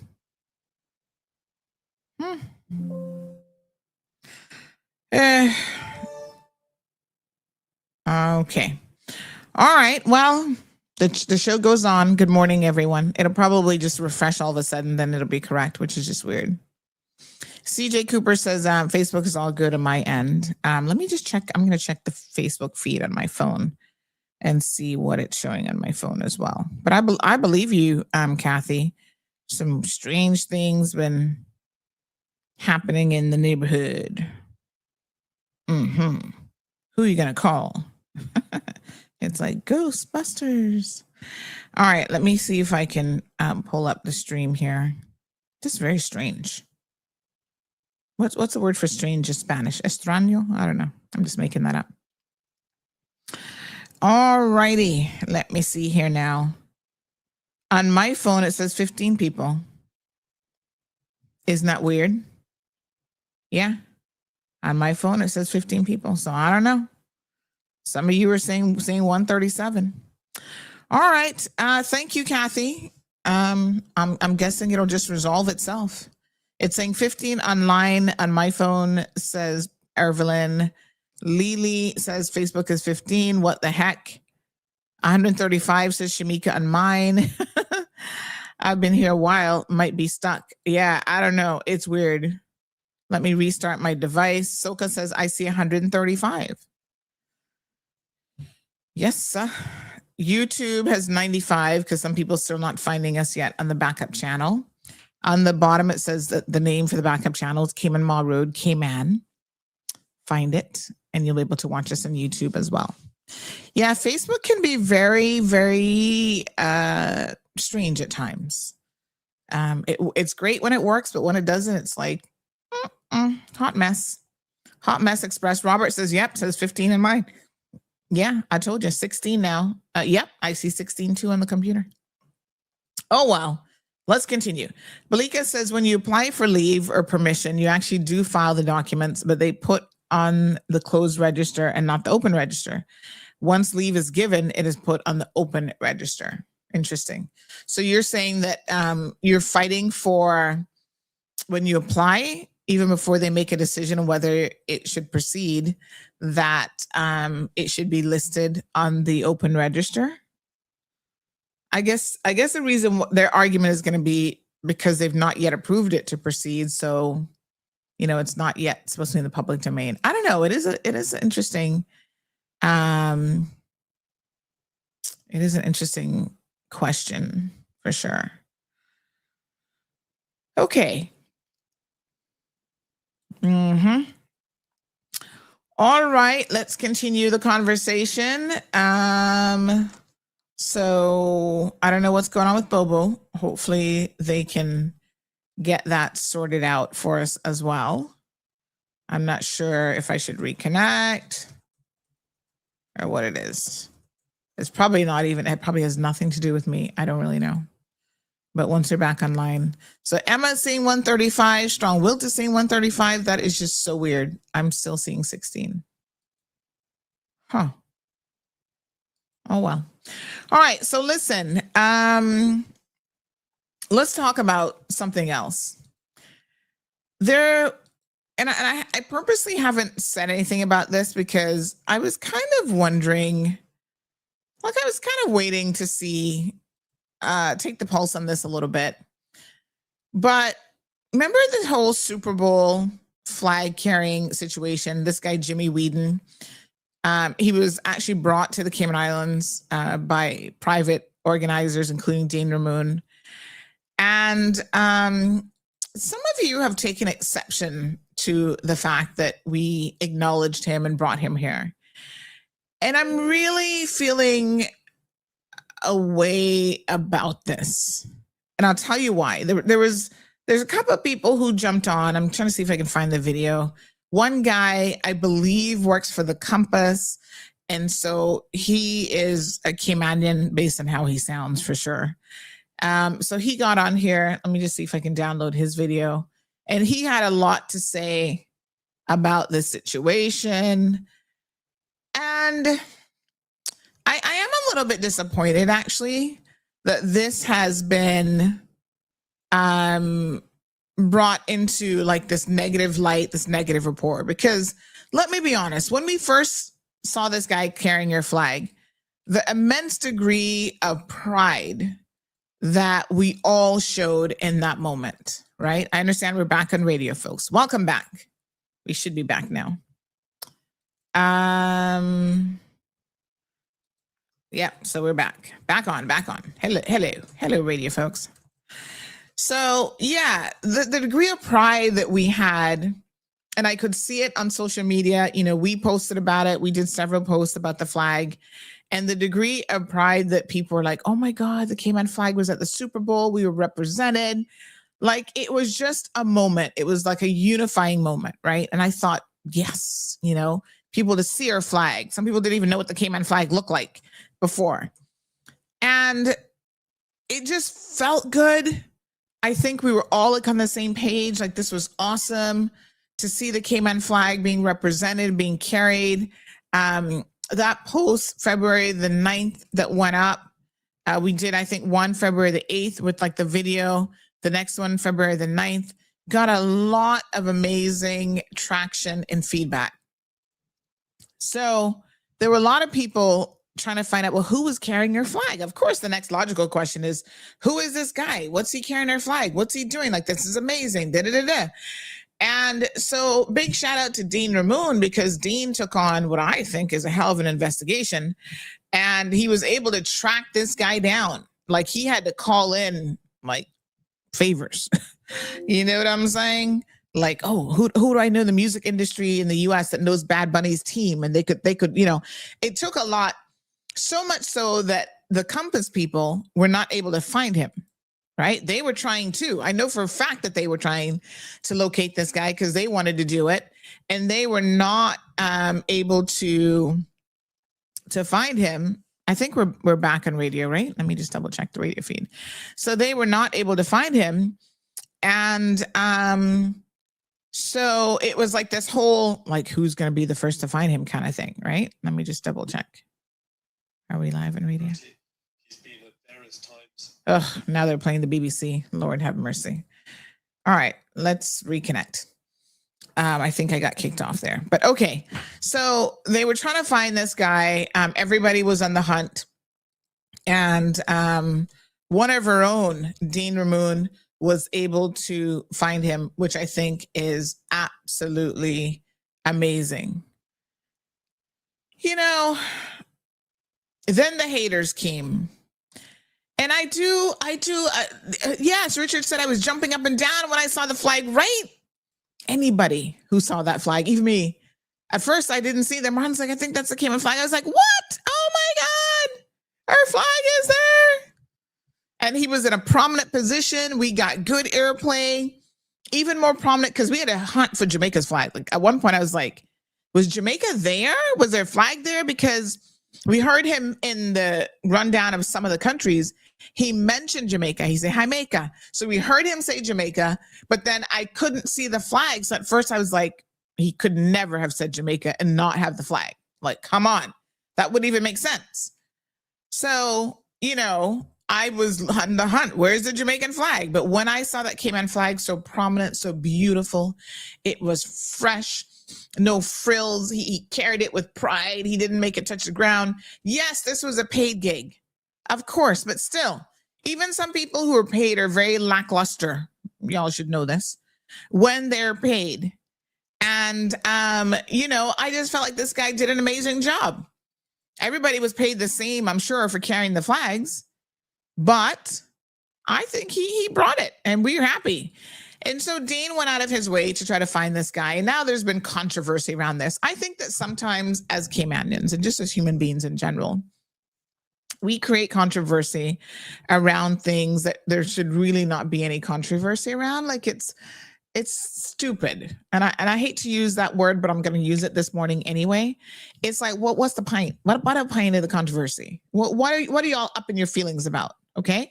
So here we go. This young man, and I don't know who this guy is, but I do understand he works for the Compass. And so part of me is like, the second you say he works for the Compass, I'm already like, y'all just salty because you couldn't get to him. Because, if the Compass had found him, they would have done a whole thing. And of course, our little friends over the Compass would have gotten all kind of little applaud. And, oh, yeah, they did such a great job bringing him here. And all y'all would have been so happy about it. Oh, my God, we love it. Oh, Sandy, this is great. And, because it's one of our own little boys from Georgetown, Dean Ramon, who's been doing his thing for a hot minute now, because he did it. Some of y'all just don't want to recognize him. And I think some of it, in my humblest of opinions, is just self-hate, right? If the Compass had done it and it was like, American of a particular, y'all know what I'm saying, look and whatever, or even Caymanians that believe that they're Americans, the MAGA crew, if they had brought him here, y'all would be like, oh my God, this is so beautiful. It's so wonderful. It's so nice that he... But just because it's Dean Ramon, y'all be trying to hate. And so y'all need to stop it, right? So sometimes you have to cheer for your own. Not sometimes, all the bloody time, right? When our people are doing the right thing, you need to cheer for your own louder than anybody else. There should be no Caymanian that is not cheering for Dean Ramon being the person to have brought this guy here. It was a private, he put it together. He found him, which, like I said, was an amazing achievement. Then he put together a whole week of activities for this guy with private sector. Government didn't sponsor this. This wasn't government money. So he went to people begging tickets, buying, sponsorships. Can he come and have dinner at all Caymanian establishments? Like, he was trying to show him, like, this is a real authentic experience when you come to the Cayman Islands. Yes, you didn't necessarily know anything about Cayman when you carried a flag, but guess what? You were still an ambassador for our people without even knowing it. Now you're here carrying the flag, right? We bring you to our island. We're going to show you some Caymanian hospitality. And then we get this kind of foolishness. First of all, let's not even talk about my hair. Let's just get into the video. I am not the only person that has mixed feelings about this whole flag carrying situation, right? Before I start jumping to conclusions, I'm not saying that there's anything wrong with it, right? It's just that he didn't even had no pride for real. Come on. Like, he was just doing a job. Like, I understand I don't want to show off Cayman kind of anything, but I don't know, this one don't, the whole logistics of it just don't make sense to me. The numbers pretty much not adding up because why? He just picked up a flag, right? Got paid for it. So? Didn't even choose it. And then got a vacation out of it. No, Bobo. If that way they get vacation, the Cayman government, I should have one already. But another Cayman government. Hopefully I find a picture. I'm just saying, let's be clear now. I don't know who this guy is. Apparently someone said that I was defending him because this is the same Caymanian guy that Zosha over at Compass Media and whatever radio station they're on, was trying to make his life miserable. So I was defending him. You know, I don't know him, but I'm gonna defend right when it's right. I'm not gonna defend wrong when it's wrong. But this young man, he's already confused. The government not paid for this bobo. So you can't come with misinformation and make a video around the fact that, oh, the government gave him a vacation. The government didn't give him a vacation. So if we start from that premise that what you're saying is incorrect, then the rest of it is like, what a pint? What is the blinkety blink pint of this video? Somebody just What a pint. somebody just looking a little bit of tension. But let's continue to see if he ever makes any sense. But I played a sport. I was away for school, and I went up there. I knew that we were gonna win. I took my Cayman flag, had that in the people, them country brawling. Everybody's here looking at me like, what's this country? What's this country? It's my country, cause I bust on her, you know.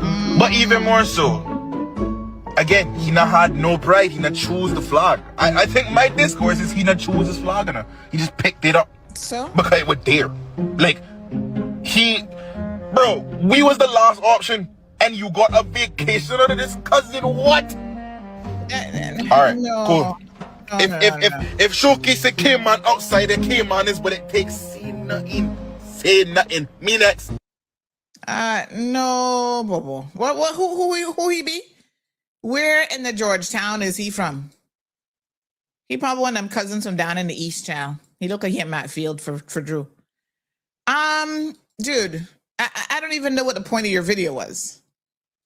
Oh, he chose a lot. How do you know that he did not choose? You don't even know how it worked. Did we discover how they were chosen for which flags? Or but who cares? He still did a good job. I'm gonna agree with this listener to the program. They said good morning. The guy was loud and proud with the Cayman flag. We were not the only island that actually did this.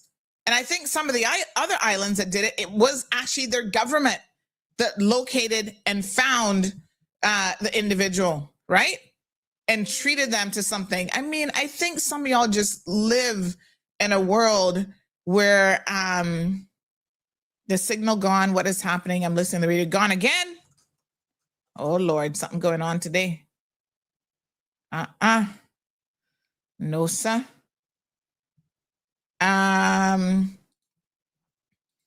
So, I don't know what's going on today. Something weird is happening in the neighborhood. Yeah, so I really do feel like this is in some sense of the word, much ado about nothing. And then at the same time, someone just trying to, get a little clout off of an issue that is much ado about nothing. And I feel like that is actually what is going on around here. So it's unfortunate that this was this is what was happening, and that we have decided to take something that was entirely positive. Let me just see.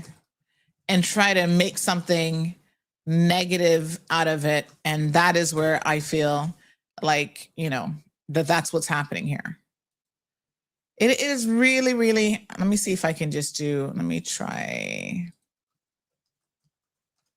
the web login option instead. Hold on one second. I'm just trying to get radio back online here. So yeah, it was getting so ridiculous and so bad that people were actually reaching out to Dean's son, his teenage son, having negative things to say. And you know what? I can't even begin to tell you guys how upset that makes me and how I feel about that, because children have no part in this, right? And you should not be trying to attack a child or bring a child into conversation just because their parent has done something, which, by the way, it's not like Dean has committed a crime. He's not stolen or robbed from anybody. He wasn't a DUI where somebody, mother or daughter or whatever, son got killed. This was supposed to be something that was positive.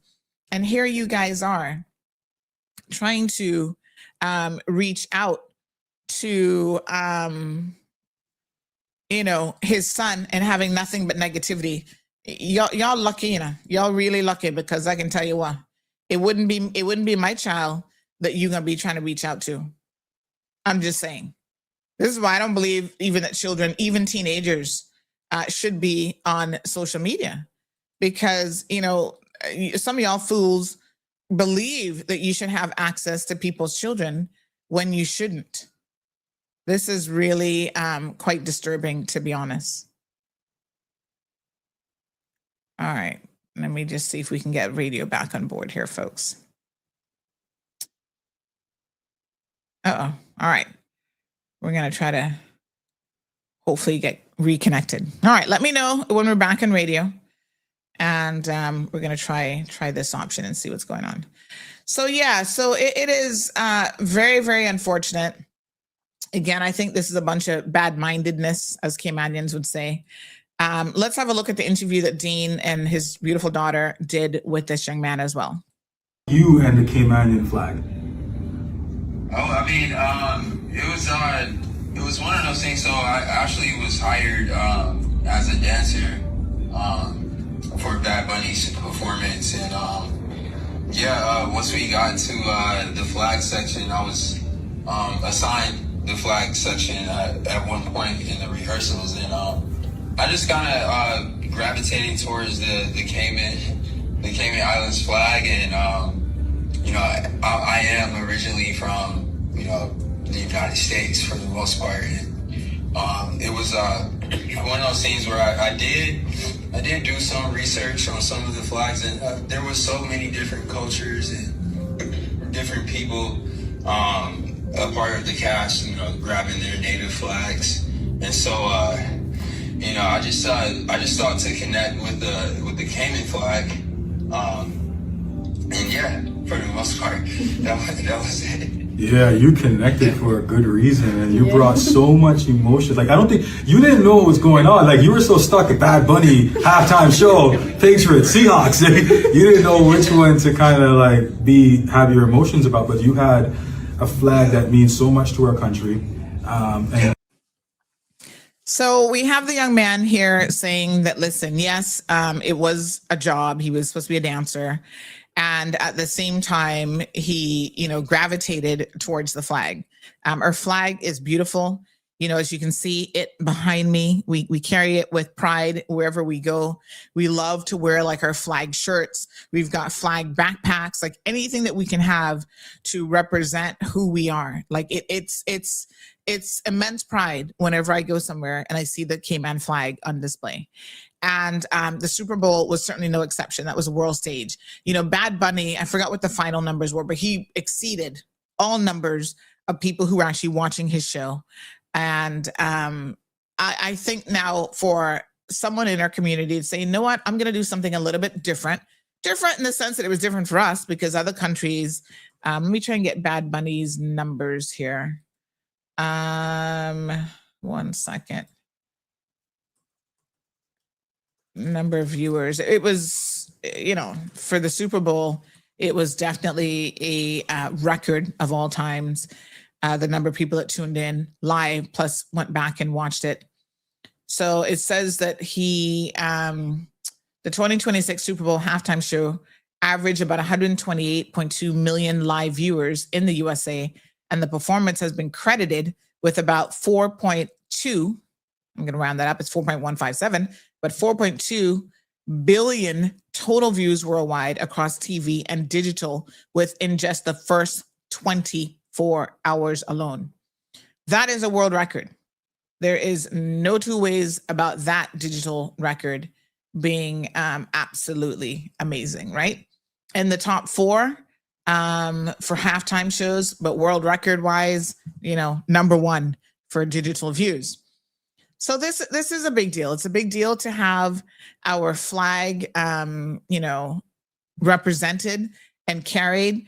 If it was a job, he still did his job well. Because I'm telling y'all, some of y'all don't do your job well. So this argument, like, oh, he was just being paid to do it, he could have still been very lackluster, and he wasn't. And so I want to commend Dean, Ramon, and all the others who were involved in bringing this young man to Cayman, giving him an authentic Caymanian experience, right? I don't see y'all going around when Dale, what's her name, Gail King came here for Cayman Cookout and only got to stay at Indigo or Kimpton. She only saw a certain part of Cayman, and there's nothing wrong with those facilities. Those are beautiful facilities. But would you consider that an authentic Caymanian experience? Probably not. That's the general, run-of-the-mill tourist experience. What we had going on here was an authentic, like, we're going to take you out for the fish fry. You're going to get to go to East End and have a little fish and fritters. We're going to take you to the local coffee shop. So you can say, Caymanians, we're not Starbucks people. We're local coffee shop people. We love Paperman's. We love Cafe del Sol. Take him to Fresca where he can get some nice turtle meat on a Friday, some Cayman style beef on Tuesdays. Yes, I know their menu. Thank you very much. This is the point, right? We should take pride in showing people our country, going to Pedro Castle, taking them to Stingray City, all of the amazing things that people will pay thousands of dollars to come and see. Anytime I have family visiting Cayman and they've never been to Cayman before, even if they've been to Cayman before and there's certain things that they haven't seen, like our cousins who've been coming here before they even knew us and before Marlon was even in Cayman, they actually got married here in Cayman like over 12, 13 years ago.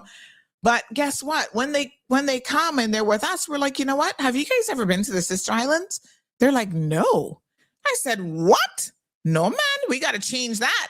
So last year we took them to Cayman Brac and we had a whole Brac experience. Big shout out to the hotel there, La Sol del whatever. That experience was amazing, right? And we did the whole farm to table thing. We did the tour of the farm. We took them to the lighthouse on the Brac. They got to see the Brac. And guess what? Just last week, they purchased a piece of property on the Brac because they fell in love with it so much. They're like, wow, this is a different vibe than Grand Cayman. They got married in Grand Cayman at, what a place there in South Sound called? I can't even remember now. Grand Ole House, I think it was, right? And we're like, yeah, this is a vibe. Cayman Brac is its own vibe. Low key, vacation. That's a total vacation mode. So I'm sorry, young man. Like I said, I don't know who you be. I don't know who you are. But I feel like some of this is probably jealousy by some of y'all who ain't got nothing better to be jealous about. Like, if you're going to be jealous about something, let's help you find something proper to be jealous about, because this ain't it. Right? If you up in your feelings so much so that you're spewing misinformation, no, the government didn't sponsor it. And to be quite frank, even if the government had sponsored it, this would be probably, one of the few times that'd be like, okay, we can see the value in government had they done it right. I'm low-key kind of disappointed that tourism, my understanding is by the time they decided to respond, the guy was literally leaving the island. They could have done a better job in this instance. But no, we want the Asian wedding crew to come and we're going to pay money for that type of thing. They're not carrying our flag nowhere. They're not representing our flag. But that's the type of marketing, once again, because we have North Americans advising how to get marketing and how to get Americans to visit. Oh, this is the target audience. This is who you want representing. Sometimes y'all miss the mark. Right? So I'm just saying, I don't have any issues with this. I support what Dean did. Here's another commentator listening this morning. Says, well, he just confirmed that he didn't just pick up a flag. Haters gonna hate. Dummy dumbs. Hats off to Dean. D-A-N-E, by the way. Thank you. So yeah, some of y'all need to do better. All right, good to say, are those Facebook numbers gone right back up to 146 now. I think it's just a Facebook glitch sometimes. We probably still had 100-something people watching, but it was showing a very different number. What a hot mess. Morning, Miss Marjorie. El Ray says, what percentage of the world recognize the Cayman flag or even heard of Cayman? Did this guy choose our flag randomly or on purpose, or was it chosen for him? So I think we've answered those questions. And I think now the whole point is, regardless of what percentage of the world recognized it or even heard of Cayman, we, as Caymanians, recognize their own flags. We saw and had a moment of collective pride. Like, I could literally hear right? I was in my living room, and when we recognized that flag, I could hear all of Cayman, all the bars in Cayman, wherever you guys are watching the Super Bowl, all y'all got up in a collective, oh my God, there's a Cayman flag! You know how I know? Because my blinkety-blink phone started to blow the hell up. As soon as y'all saw, oh my God, did you just see that? That was the Cayman flag. Oh my God. Da-da-da-da. My phone went. Blah, blah, blah, blah, blah. So I know that there was a collective amongst their own. I don't give a cahoots what the rest of the world, quite frankly, is feeling or doing. I know that in that moment, right, we felt pride. We were happy. And so why not extend a little something to the guy who was, carrying that flag for us? Big shout out to him, Bobo. He did a good job. KY Forever says our flag was in the front and Jamaicans was salty. I mean, his position was good. I loved it. More than once we saw the camera pan towards that flag. Abby says crabs in a bucket. It's so sad. Really and truly. KY says Jamaicans shouldn't be salty because their flag was at the Cardi B tour. Yes, sir. El Ray says people saw the flag bearer as someone who got a prize for just participating. Some of y'all not even participating and you still getting a prize. So do I need to really address that? But my point is, El Ray, even from a marketing perspective, this is what people do, right? They capitalize on the fact that, yes, we as Caymanian saw this. Now he's able to, on his own social media platform, talk about the Cayman Islands, share like, wow, yes, I was carrying this flag, which I was paid to do. I thought it was a beautiful flag, but honestly, I didn't know a lot about the Cayman Islands, but now I know. And now he can tell his friends about it. There's like literally nothing wrong. Like, I think this is where you're trying to make a mountain out of a molehill, as those old people would say. And y'all just gone off of, you've just gone off the rails. KY says, I love Dean. He did it with good intentions. I agree. Gabby says, I seen the discourse online from Caymanians about him getting the free trip to come here. And it's giving bitter with a hint of jealousy and a pinch of hater. Gabby, I love that. Hello. Y'all like the, what was the name of the guy? The guy who would like do the little sprinkle thing where he's like throwing some salt. Y'all are so ridiculous, right? I agree. Gabby is like, listen, they're throwing haterade, bitterade, and jealousrade all in the same. There you go. Like, get it together, y'all. And not for nothing, but some of y'all don't have energy to talk about the really important issues in this country, but y'all gonna be up in your feelings about the friggin', bringing a flag guy here. Wow. KY says he did carry the flag and he did choose the Caymanian flag, WTF. Irvlin says a bad mind was a person. And you know what I'm saying? The thing about it is, like I said, I don't know who this young man is. And I'm not really trying to throw too much shade at him because God knows if he survived Zosha coming at him, poor ting, he probably damaged goods anyway. However, by the way, you notice that she's no longer on Compass TV. Hallelujah and praise the Lord. But anyway, let me just say this, right? This young man, I'm like, Bobo, you and Dean probably family. Y'all probably come from the same part of Georgetown. And if Dean was a expat worker in this country and had done the exact same thing, or if he was part of the whole Compass situation, right? Compass team, you wouldn't have made no video and you would have had nothing to say. That's my take on this. And that kind of low key, but not low key, that's kind of hurtful. That kind of hurtful. That is just, and I'm feeling you. Right? So I don't know what your name is, but somebody tell me his name or pass the message on to let him know that Auntie don't kind of like this vibe. Now he seems a little bit salty because he mentioned how, I guess he was, I don't know what he was into. He played sports or something. I don't know what he did exactly. I never seen him before, but looked like he was doing some kind of event where he carried the flag. And this is where let me bring this back online, where he talks about, he was carrying it. And so, he not getting no acknowledgement. That's not no reason for you to be hitting on nobody. Hopefully I find a picture, but I played a sport.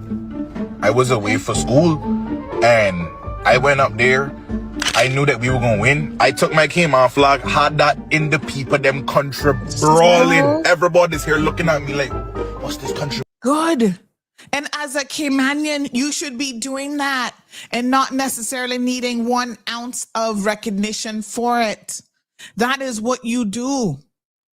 You know what I'm saying? Yes, if you're participating in a sport and you're representing your country, you take your flag and you brawl. I got my flag every single day. See it back there on my show.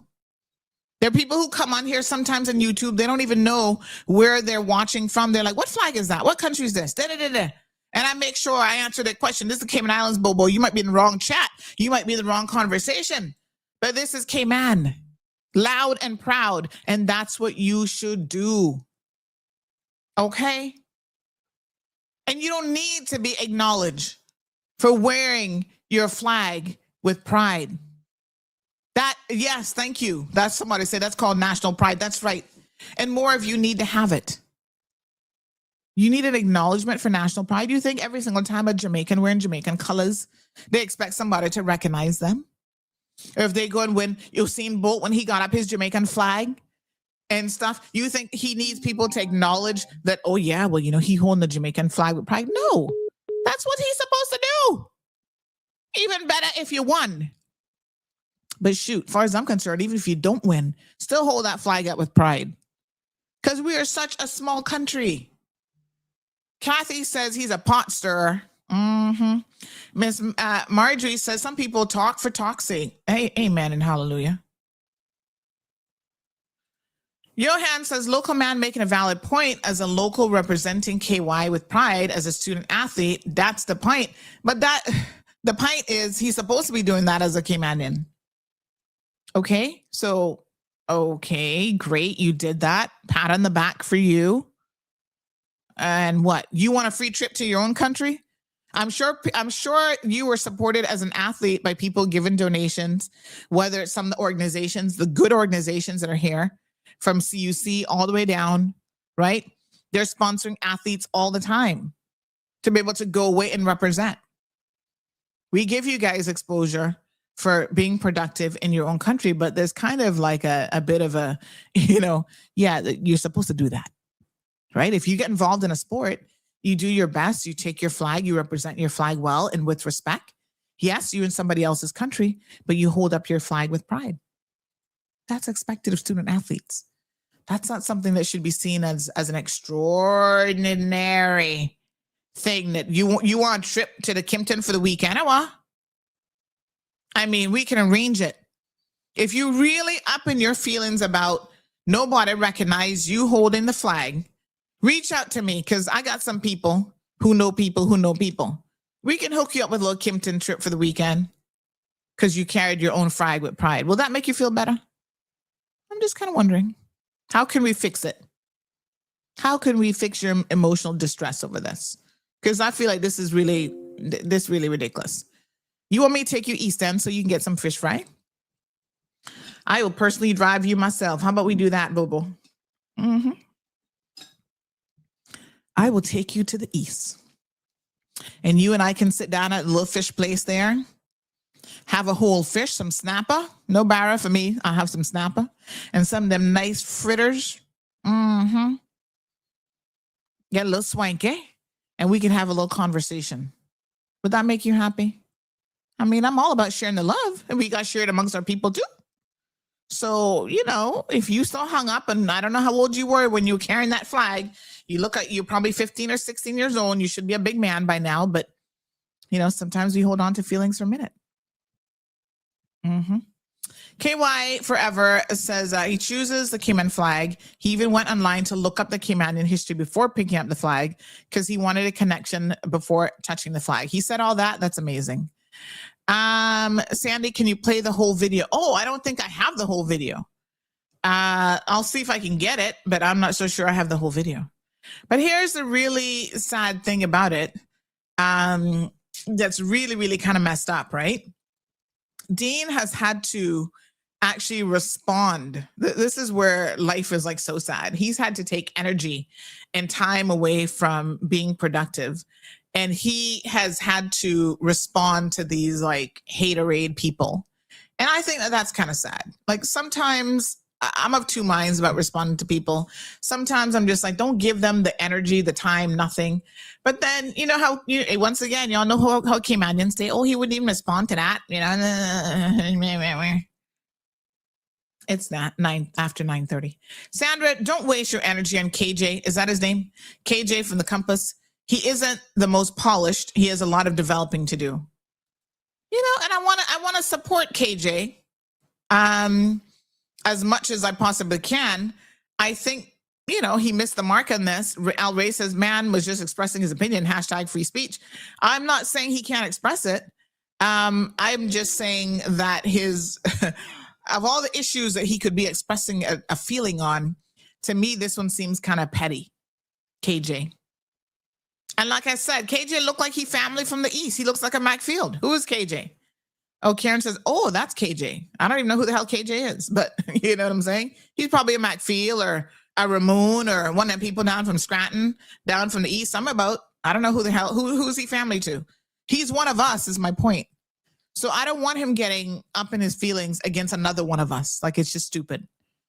You know, keep that. Listen, KJ, let me tell you something now. Right? That kind of energy and that kind of mouth, I like it, but you got to know when to use it and who to use it for. So who you use it for is the next time Zosha tried to come for you as a newer Caymanian who not from ya. When she tried to come for you, Bobo, you find that same friggin' energy you got right there. So, and deal with Zosha. Do a live video on her backside about how she is holding Caymanians down. Yeah? That is where you must find your cojones and have something to say. Freedom of speech is amazing. But you know what? You find it.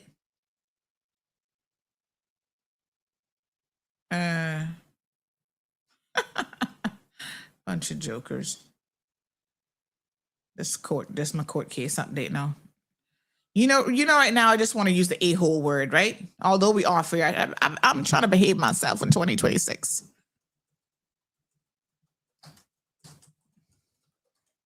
Sure. They get some my blinkety blink nerve. Bunch of assholes. Anyway, so, you know, yeah, find some energy for Zosha. Put her in her place. That way you running scared of her? But you got mouth for Dean? Where's they always bigging her up? KJ be bigging her up. That's because KJ scared. You see what I telling you? Our people, boy. No, sir. She the same one. Who trying to get this boy fired, and he's sitting there kissing her behind on radio. Y'all need to be real. Wow, that's so sad. So he's on the show with her. What? I don't know who these people are. I've never heard Zoes on the radio in my life. So when y'all tell me this, I'm just like, what? That's messed up. I see what this person says. Oh, that's KJ. I enjoyed listening to him on the radio. Well, no more. And this idiot boy, he kissing Zoe's ass on the radio, though, always bigging her up. That's because he's scared. You can imagine you're scared of puss, but not supporting your own fellow Caymanian. But puss got you running? Foreign puss at that? No, sir. Y'all not easy. Y'all not easy, not at all. Anyway, yes, he's expressing his opinion. I'm expressing mine this morning. KY says, yeah, were they interviewed the man and when he gave his reasons on why he took up the flag? Okay. All right. KY Forever says that's stalking call. What? That's stalking, calling, and harassing the man's child. Oh, yes. Stalking. Yeah, that's messed up. Like that is low key. That's a different vibe. It's one thing for us as adults to, like, you know, okay, you post your little video. I'm going to comment in it. You post yours, whatever. But to be like messaging, getting in people's inbox and messaging a child and trying to stress children out, y'all wouldn't be doing that to my child. You know, first of all, she's not gonna be on social media, so we're not gonna too worry about that. By the way, y'all see the government said we can block social media for 16 under. I love it. I don't know how they're gonna do it, but I love it. Because y'all friggin' predators be going after these little children right there on social media. Parents, step up your motherfucking game with these social media and these phones. Stop giving these little picnic phones where they can have Snapchat and all these British pedophiles be going after your children. You see that man? He raped a Caymanian child, molested other children because y'all giving them access to social media. Now, regardless of whether they have access to social media, what he did was wrong. And he should have his penis cut off in Georgetown and flogged in the friggin' streets. However, there are things that as parents, we need to be aware of the evils in this world. Do your best to protect your children. Stop putting them on social media. Don't allow them to have access to social media is what I mean. Right, co-host Zeus? Zeus is here like, you leave me out of this conversation. I'm napping. Gabby says, when you talk about entitlement, so I guess every time I put my flag in the air, I deserve a free vacation to my own island. They want a free staycation because where else you going? Damn. Man did flag research beforehand, before he got the job. Well, why not? Or if they say, okay, you can carry this flag, I'm sure he probably looked it up like, what flag is this? I'm just saying. Boy, Anna reaching on the flag carrier doing his job so well. Did we review and compare all the other flag carriers? How did he compare? The point, El Rey, you just up in your feelings about Trump now. Be honest. Trump is losing. MAGA is falling apart. So El Rey is being bitter. El Rey, really?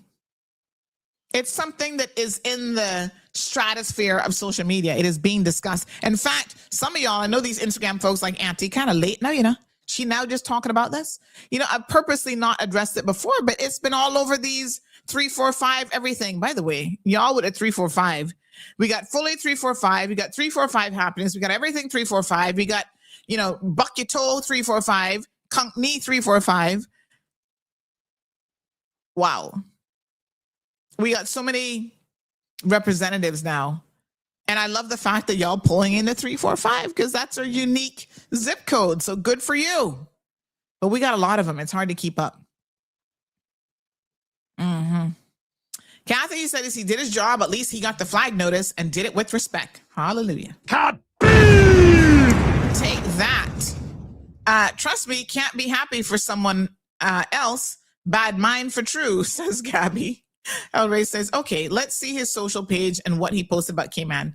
I don't even remember his name, but I do know because some people send around the video that he did post some positive things as well.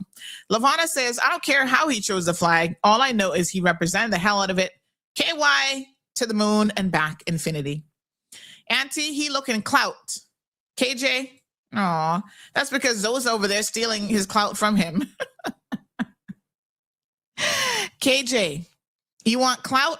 Let me invite you. Come on, KJ, come in here. Y'all must share this message with KJ, okay? KJ, CMR is elevating in 2026 to CMR radio. You know that station is gonna be the place to be. Get your behind off of Compass Radio. Come on over to the Caymanian side.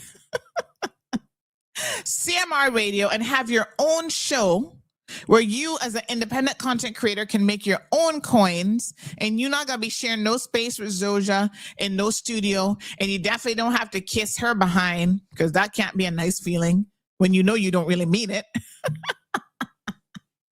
Come and do your own thing. How about that, honey child? I double dare you. Remember when you were kids, you'd be like, I double dare you. No, I triple dare you. Oh my God. What establishments did he visit? Looks awesome in the video edit.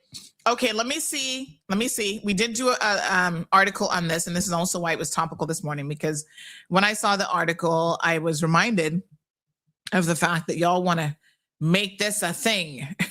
So hold on. Let me Let me get the. Let me try and get the picture. Okay, so we have a picture. He was out and about somewhere, and apparently they ran into the premiere.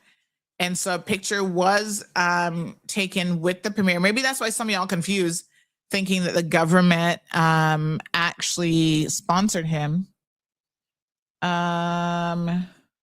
which isn't true. But let me just show you this. This looks like, was this Botanic Park? Where is this one taken? All right, hold on. So yeah, they took him to all the amazing sites. Let me see here now.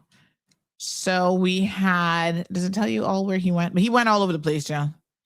Mm-hmm.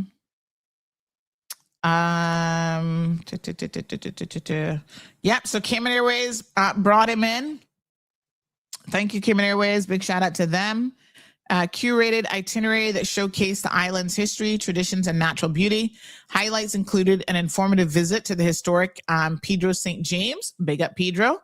That's a spot that, you know. And how many of you, when you have visitors come here, actually take them not just to Pedro, but make them go in and watch the little video? I love watching that little video that they have in the theater room there at Pedro. So, yep, that was nice. They did cultural storytelling.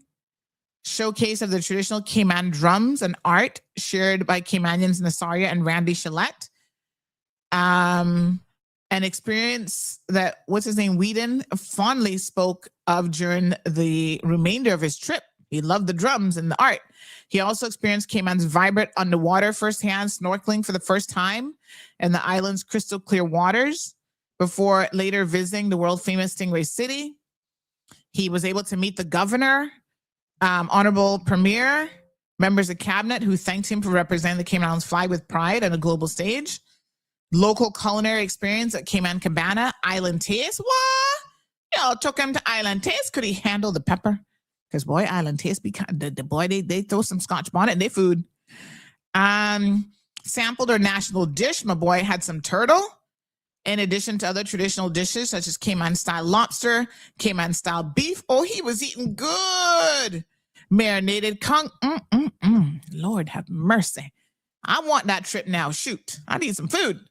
Enjoy delectable patties, cassava cake, hands-on lesson in traditional thatch planting with Caymanian artisan Rose May Ebanks. That's Miss Rose May from West Bay.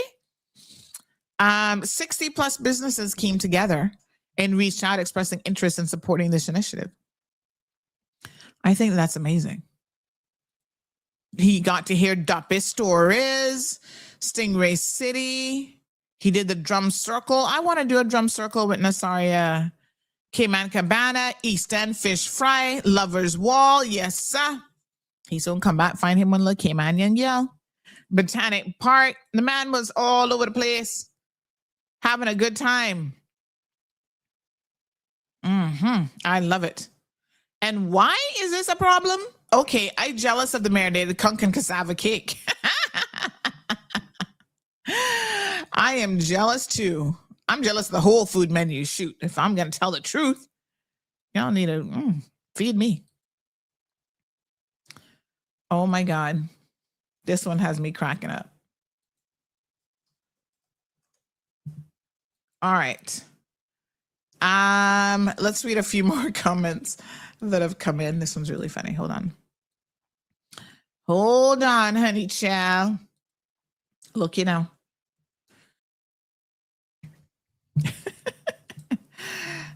Y'all are so funny.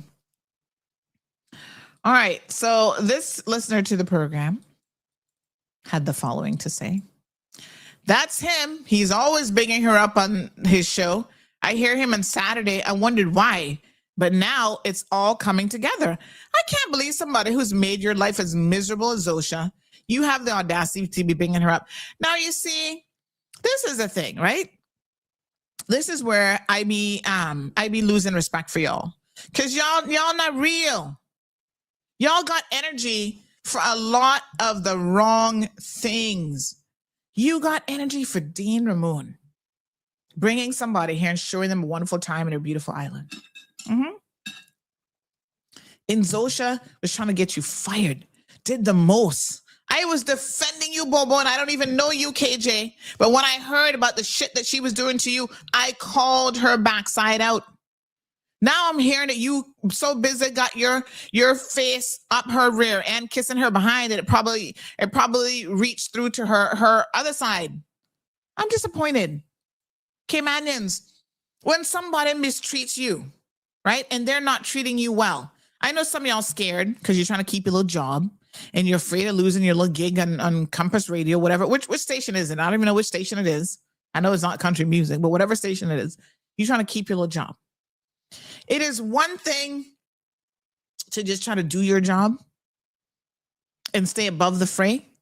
It's a whole other thing for you to go out of your way to kiss some Johnny come latelys behind because you evidently are afraid of her. Because that's the only reason you would do that. Right? You afraid of her. That is rich on a different level. Y'all need to get some balls. You need to go back and talk to your Caymanian forefathers. Go talk to your mommy and your daddy and your grandparents and let them tell you that nobody couldn't be walking up on them, disrespecting them back in the day. But y'all kind of soft now. Like I said, I'm not saying you got to cuss her out, although she probably deserved it. Right? You could have just, all right, I'm going to just leave her alone, Auntie, because I do need my job and everybody need their little job. So I'm not saying nothing about the fact that you need a job. What I'm saying is you going out of your way, everybody listening like, oh, I was always wondering why he was bigging her up, you know? Oh, what's going on around here, Sandy? What the hell? So we all looking at you now, KJ, like, dude, are you serious? This person says, Sandy, this is a mute argument to me. None of our money was used to bring this guy here or entertain him. Thank you, Dean, for organizing it. To the guy who carried our flag, thank you. Hope you come back one day. To more important things, Lagan, please. It is being said that he received status from cabinet, not in 2023, but since. This story to me is more important to answer. Oh, shit. Which cabinet gave him status? That gotta be PPM, child, because they're so fucking stupid. Not for nothing, but they would give the whole country away if they could. KY says he's a Ramon, I think. No, that probably your cousin, Dean, probably your cousin, Bobo. No, sir. I'm not feeling it even more. The more I hear it, the more I'm like, Sean Wilt says, Auntie, you're the best. You're killing me. Talk the truth, Auntie. Well, that's all we do around here. Talk the truth and shame the devil. Plain and straight says, Auntie, you're killing me this morning. Talking about he's scared of puss. Hey, that gotta be the only explanation. I'm behind in the comments. My apologies. That has to be the only logical explanation. Scared of puss, but not scared of man. You can imagine? No, sir. Debbie says, I cannot believe this is even a topic today. Be proud of the exposure we received. We have so many more urgent issues, and this is a topic. Yeah, girl, because it was all over social media for the last 2 weeks. Caymanians got time, you hear me? And of course, you know, part of the cold hard truth, we talking about what's happening on the Mall Road. Bonket, what? Bucket toe. My dear honey cham. Thank Flo / CNW for the 345 area code, says El Ray. He's like, Flo gave y'all something. How did that ever come about? I mean, I know why we had to do it, because the Jamaicans were scamming everybody when it was, what was it before? 819 or 890 or something. It had an 8 in it and a 9. Yeah, because they were running so many scams. AT&T was like, listen, I remember this when I was in university before I came back. I used to be calling my daddy, begging him for, like, I need tuition paid, I need help, I need whatever, right?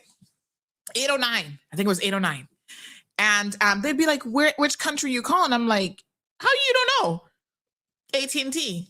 But they didn't know because all the area codes were like clumped together for the region. And boy, our Jamaican cousins, not for nothing, but they can scam a person.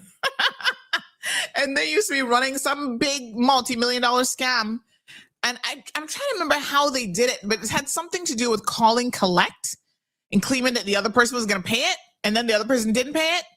So anyway, AT&T was like, listen, y'all, every country need their own country code because we got to stop this foolishness.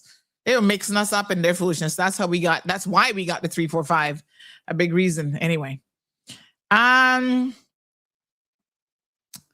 Yes, he said he did look up the history before touching because he wanted to have some connection before taking it. And he decided to take it. He ran with the flag with pride. It ain't her fault that the lady, and then the rest of it is not there.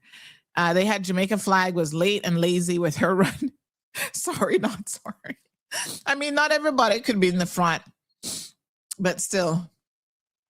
What Carrie said? James Whitaker at Compass Run 2. But he's not a Cayman. It's funny because there's more than one James Whitaker in Cayman, so that there's like the Caymanian James Whitaker, and he happens to be English but has a very Caymanian sounding name, James Whitaker. I think it's so funny. KY says, what does Jamaica have to do with this? Leave the people them alone. Yeah, because listen, not everybody could be in the front with their flag. So we not business with Jamaica, Turks and Caicos, or anybody else. All we know is, oh shoot, we forgot to do our squats today. Oh damn. Evelyn. Now you remind me when the show is almost over. All right, that means we gotta do extra. Richard said, let me find my Cayman flag. I'm making a video for cassava cake. Big up yourself, Richard. I'm actually getting one for our new CMR studios. I'm going to tell you guys more about that soon. But I'm getting the flag that comes with like the pole. It's like the big flag. You'll see it when we do interviews with the premier, because there is one in the premier's office. Let me just see here if I can find a picture of it. So I've reached out to the museum and they have these. Now I'm trying to find the coat of arms. If anybody knows where I can get the big coat of arms from, let me know, because I'm looking to source that. But apparently the museum sells the really big flag. It's almost $400, but that's okay. I'm going to pay for my flag because I love my flag and I want a flag to be. I don't know if I'm going to put it in the radio station. It will be we'll have a flag in some form or another in the station, but I don't know if it's going to be this one or if we'll put this in another one of the recording studios. But have a look at this flag. So it's this flag here. So that's the big flag. It comes with the flag pole, with the gold fringe, like it's really nice, a spare tip, a spreader, and a gold base. And it's like $360. So they don't have any in stock right now. They said that they're waiting for shipment.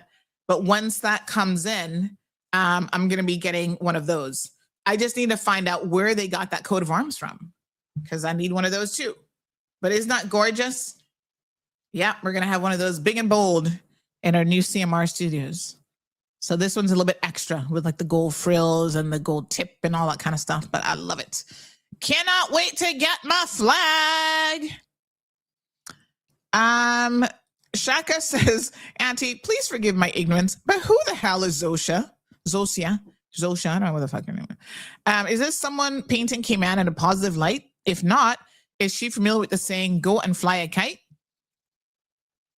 She's supposed to be, I guess they did a DNA test. I don't know, because it was one of those things where you kind of claimed her late. But she's supposed to be one of the daughters of, what's his name? He was here the other day. Jamaican performer. Oh Lord. Freddie McGregor. So she's supposed to be Freddie McGregor's daughter. And evidently, yeah, she kind of special. So when we were talking about her during one of the past shows, because of her very interesting costume selection during Carnival, where you could see her intestines from the outfit practically. And we were just kind of like saying, this outfit low-key not, as a presenter of the news on Compass thing, it just wasn't a good look. So she decided to try and come for Auntie, and you done know. I slapped her down like the little bitch that she is. And I was like, you not coming for me, honey child. Not in my fucking country. What? You get status when? Where you say your navel string buried? Where in Georgetown? Mine right there, middle road. So no, you don't get to come for me. I don't give two cahoots. Okay, you're in a public place, half naked, and so yes, people can have an opinion about how you look in that outfit, especially when you're in front of the camera, right? Bring it in, Stacey. Bring it in. And so, as I started to learn more about her, we discovered that apparently, that apparently she, thank you, ma'am. Yes, sir. We got breakfast now. That apparently, I forgot to drink my, what my thing is that I'm drinking. What's my supplement called again? Oh, yes, the creatine. So apparently, we discovered a lot about Zosa, including the fact that she's not a very nice person at work. She's alleged to be a bully, and that she was actually bullying KJ. This is the allegation. So I was like, at the time, I didn't know who KJ was, and I still don't know him, but I defended him because I heard from very good, reliable sources that she almost got this boy fired from his job. She trying to get Caymanians fired from their little job that they need over in foolishness. So I laid into her backside. I forgot to take my creatine. Let's drink it. You got to stir it up because it kind of settles at the bottom. I'm doing a new 5 milligrams of creatine a day. So this will be good for your brain. I'm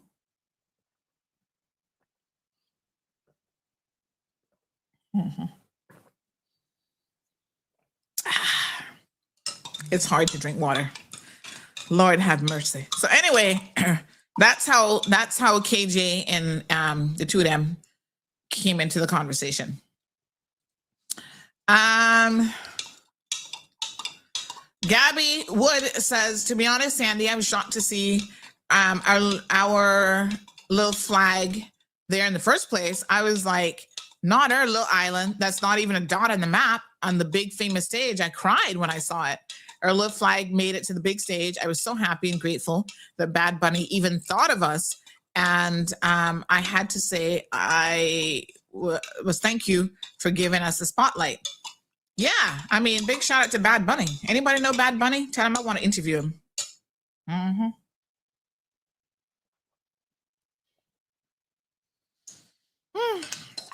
drinking a cup of water. The creatine doesn't actually have a taste in this water. Like, I don't really taste it, but it's hard for me to drink water. I don't know why. It just really is. All right, last bit of it, and then I can have my food.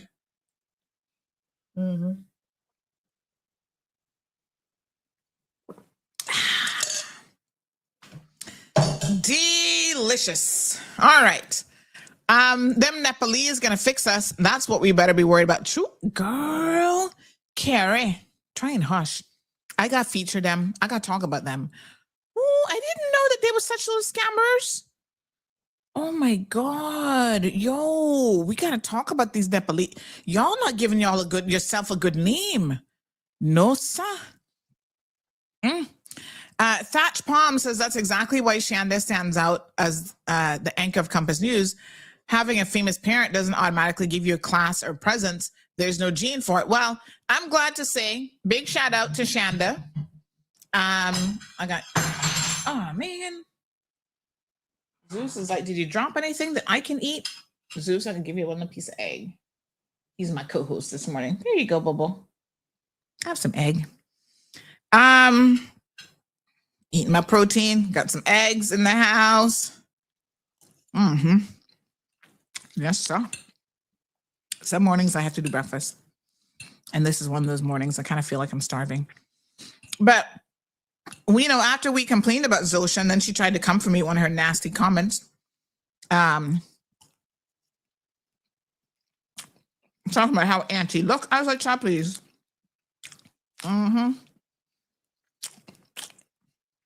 We can fix our looks because all we got to do is get our natural hair, not a weave, get our natural hair fixed, and then we can put on a little bit of makeup and we be looking cute. You can't fix the ugliness that's inside of some of y'all. So let me just leave it at that, right? But she thought she could go on social media and try and come for me. I say, not today, Bobo. You gonna respect me. You might not be respecting poor KJ, but I am not your toy. I am not your friend. I'm not your plaything, as our seniors would say. I'm not playing with you. And so Compass knew I was serious. I'm like, y'all better talk to her. Because the day I really have to come for her, and not gonna be a good look. Let me put it that way. So she's lucky she still got a job over at Compass. But anyway, they eventually decided to take her off of the air because the role wasn't really made for her. And so as a result of that, now, yes, we have one of our own, the beautiful Shanda Gallego, who is well representing the news. I mean, I don't watch it either way, but I think that she's doing a much better job. Big shout out to Compass. Apparently, they just celebrated their 1-year anniversary of Compass TV. I think it's kind of low-key been a bit of a failure, but nonetheless, there you have it.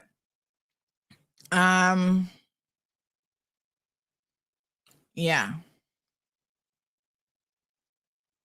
All right. So let me see here now. Vanessa says, I hate her voice, Andy. What a hot mess. What a hot mess. Why is it that Cayman keeps attracting these folks that claim to be a spawn of reggae superstars? Growing up in Cayman, they're always someone claiming to belong to Bob Marley or other superstars. Who can I pretend to be a spawn of? I'm not gonna pretend to be a spawn of nobody. Look here now, Caymanians. You know we got own our people. Uric Solomon never had to do no DNA test to confirm me, honey chill. That when you're the spitting image or your daddy. No DNA test required. Carrie says it's alleged that she was a big bully to Andrell as well. Oh, poor little Andrell. Oh, that whole situation breaks my heart. So sad. My God. Ay. All right. So anyway, I think we have had enough airtime today. I mean, y'all make it the #1 show for a reason, child, because we be bigging up the place, blowing up the place. But yes, big shout out to Shanda. She left Radio Cayman. Okay. I'm not going to hate about it. You know, we got to make a move. And she's doing her thing. Today, yesterday. Was it yesterday? Was Happy International Corned Beef and Cabbage Day? Why didn't y'all tell me that? I could have asked Miss Stacy to make some corned beef and cabbage. Cha. I'm not really big on corned beef and cabbage, but I'll eat it every once in a while. Yeah. Who is this other girl that we have on? Who is this now? Hold on, y'all gotta help me figure out who this one is. I'm just preying over on their page right now. I don't really go there, so I don't know who is this girl. She's pretty. Caymanian or not? Hold on. Sometimes it's hard to tell. You can't look at people no more, you know, and be like, oh, she's a Caymanian. Who is this person? Expat? Where they get her from? Okay. I still have my AI news people competing with all of them. I'm trying to find AI people that look like Caymanians. Take that. Okay.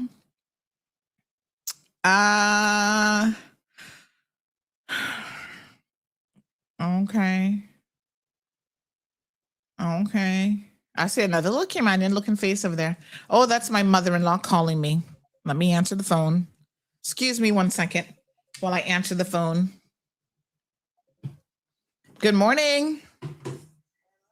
Hi, how are you? Good.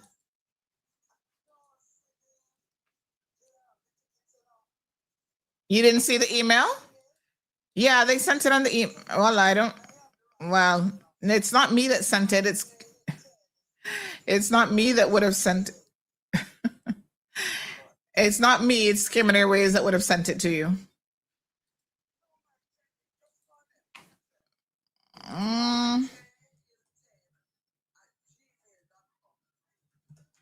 All right. It's the same one that you received, the same email they would have on file for last time, you know. Remember last year? It would have been this. Check your junk mail folder and see. But anyway, I'll send it to you as well. But check your junk mail folder because it might have gone there. But the same email that they would have, yeah. All right, and I resent it as well, but they have that email on file for you already. Yeah, okay, good. All right. All right. Let me see. Hot mess. All right. So anywho, good morning. We discussed yesterday problem. Okay.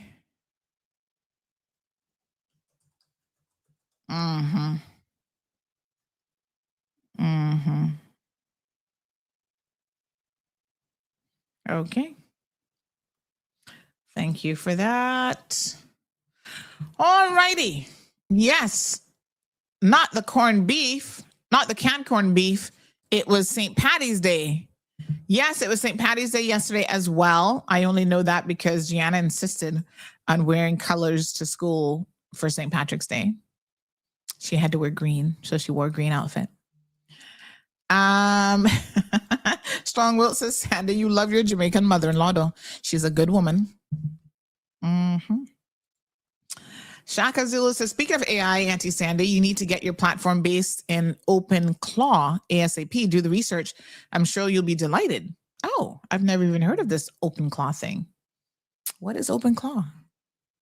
Yes, I have to look it up then. All right, thank you.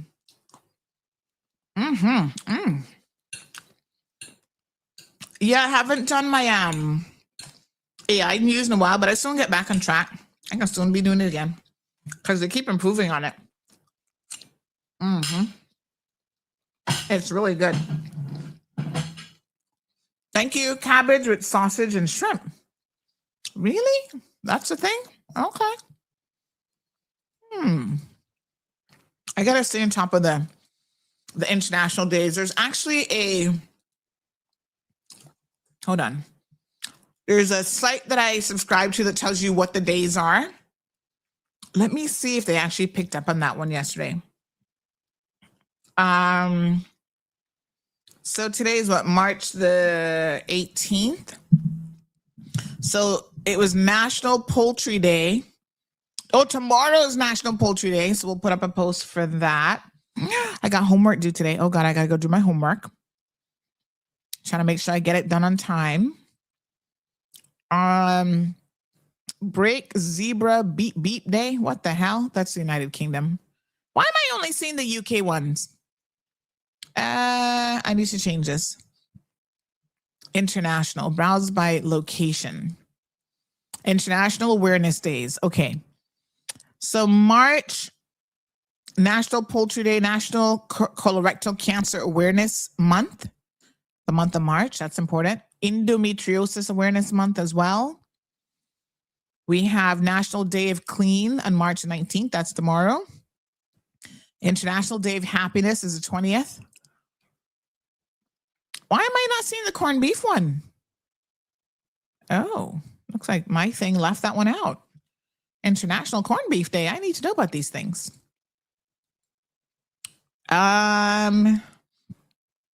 We have Brain Injury Awareness Month, Brain Tumor Awareness, Deep Vein Thrombosis Awareness. Oh, Lord. Developmental Disabilities Awareness Month. Mustache March. National Irish American Heritage Month. Okay. National Save Your Vision Month. Ovarian Cancer Awareness Month. All sorts of things. Neurodiversity Celebration Week is this week as well. Debt Awareness Week. Oh, we could talk about that. That would be a good one. National Corned Beef. Hold on. What calendar is that one on? National Corned Beef Day. National Corned Beef and Cabbage Day was yesterday.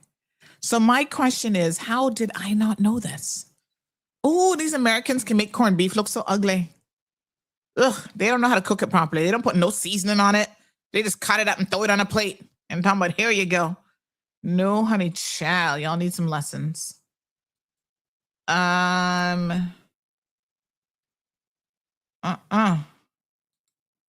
my God.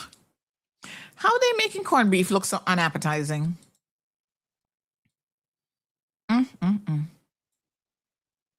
Lord Jesus. Anywho, thank you.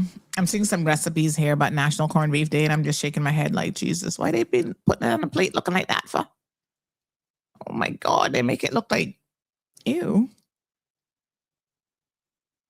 Days of the year. Okay, maybe this is, all right. National Sloppy Joe Day. Ooh, when is that? I haven't had, oh my God. I have not had a good sloppy day. That's today? Today's National Sloppy Day. Oh, wow. I have legit not had a good sloppy Joe in forever. Not a word of lie. Oh my God. I love a good sloppy Joe, but probably 20 years I haven't had a sloppy Joe. You guys know about sloppy Joes, right? They're good. K-Man Bracker says Bluff Cats National Day. It's usually served during St. Patrick's Day. Oh, the corned beef? Really? It was St. Patrick's Day, corned beef and cabbage. Oh, didn't realize that they went hand in hand, but anyhow, all right. All right, folks, time to get back to work. I'm going to go do my homework assignment. I kind of have it done already.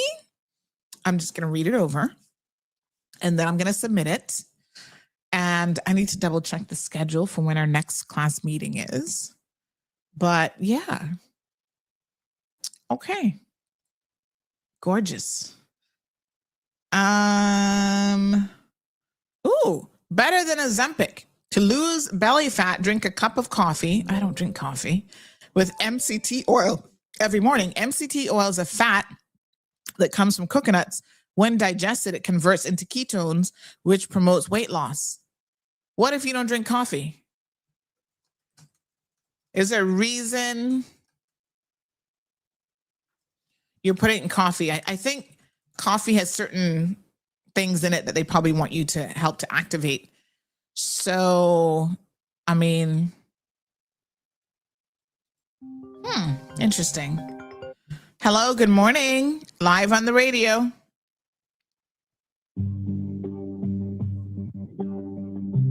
Okay, I don't know who that is. Got me on hold, but anyway. Coconut oil contains a mix of long chain and medium chain fatty acids, with about 54% of its total fat content consisting of MCTs. In contrast, MCT is a concentrated extract that contains 100% medium chain triglycerides. MCTs don't require the same breakdown for absorption and provide quick access for ketones, which can be immediately utilized as an alternative energy source. Okay, does it have to be coffee? That's my only question. I'm open to other stuff, but I don't drink coffee.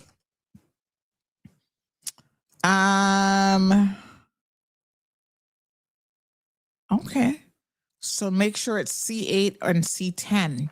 So I'm going to go look up this MCT oil. See if I can find a good quality one on Amazon. Let's just hit the Amazon button here now while we're at it, honey child. Amazon.com. MCT oil organic with C8. Yes. So this one is pure C8 MCT oil liquid. Oh man, these things be so damn expensive.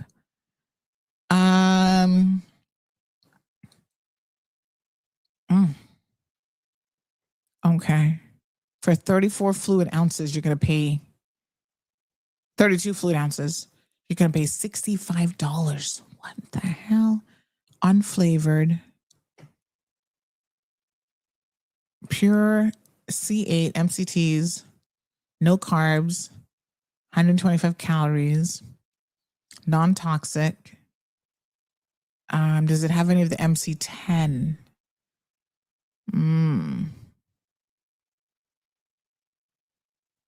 protects breakage and leakage. Look like they sending this in a glass container. Why glass? Child, they're not putting that in plastic. All right, I need to do some research on that. C8 and C10.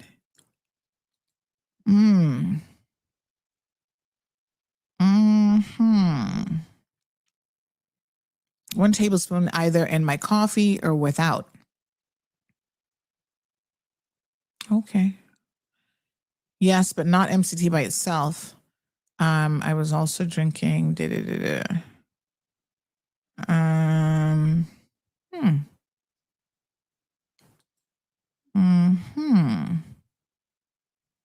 Okay. All right. I'm investigating. Because we're not doing Ozempic around here, honey child. Oh no. I cannot deal with no stomach issues and Ozempic face, Ozempic pussy, and Ozempic privates and all that kind of stuff. Shaggy is on the Sherry Show? What? Go Shaggy. Go Shaggy. It wasn't me. It wasn't me. From the vaccine. What vaccine you talking about, you woman? I think I might need another vaccine shot. Just got my feline behavior therapy certification. Any kitty need help, let me know. Oh, well, as long as it's a 4-legged kitty, you gal, be very specific when you're advertising about posts, because as you can see.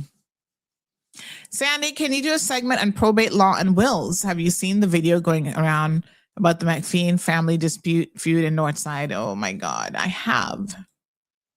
I have seen it, Anthony. And in fact, even before I saw it, I don't know if you guys remember on Monday during the show, somebody reached out. They actually called and they were messaging. They were on their way to the police station and they wanted to talk to me and That is the that was the Panamanian wife of the brother. It's messy, but I'll tell you guys, I'm not going to get into it today, but I will tell you what I know, and I kind of don't even want to get into it, to be honest. It's just too messy. It really is too messy. But it seems like they're saying that legally they're in the right. The other brother is trying to push himself on them when he doesn't have a legal access and right of way. And it's just a hot mess. It's sad to see brothers, two Caymanian brothers, going at each other like this.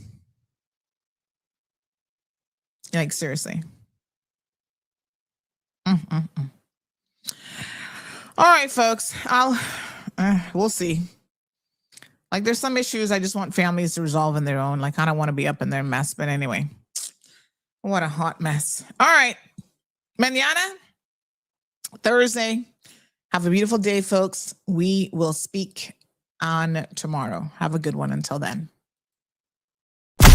Thank you for tuning in to another episode of The Cold Hard Truth on Bobo 89.1 FM. Cayman's #1 talk show is live weekdays from 7:30 a.m. Never miss an episode again. Watch anytime on CMR's Facebook and YouTube channels for the latest show episodes. Don't forget to follow us online on our social media channels and visit CaymanMarlRoad.com for all the latest news and community happenings.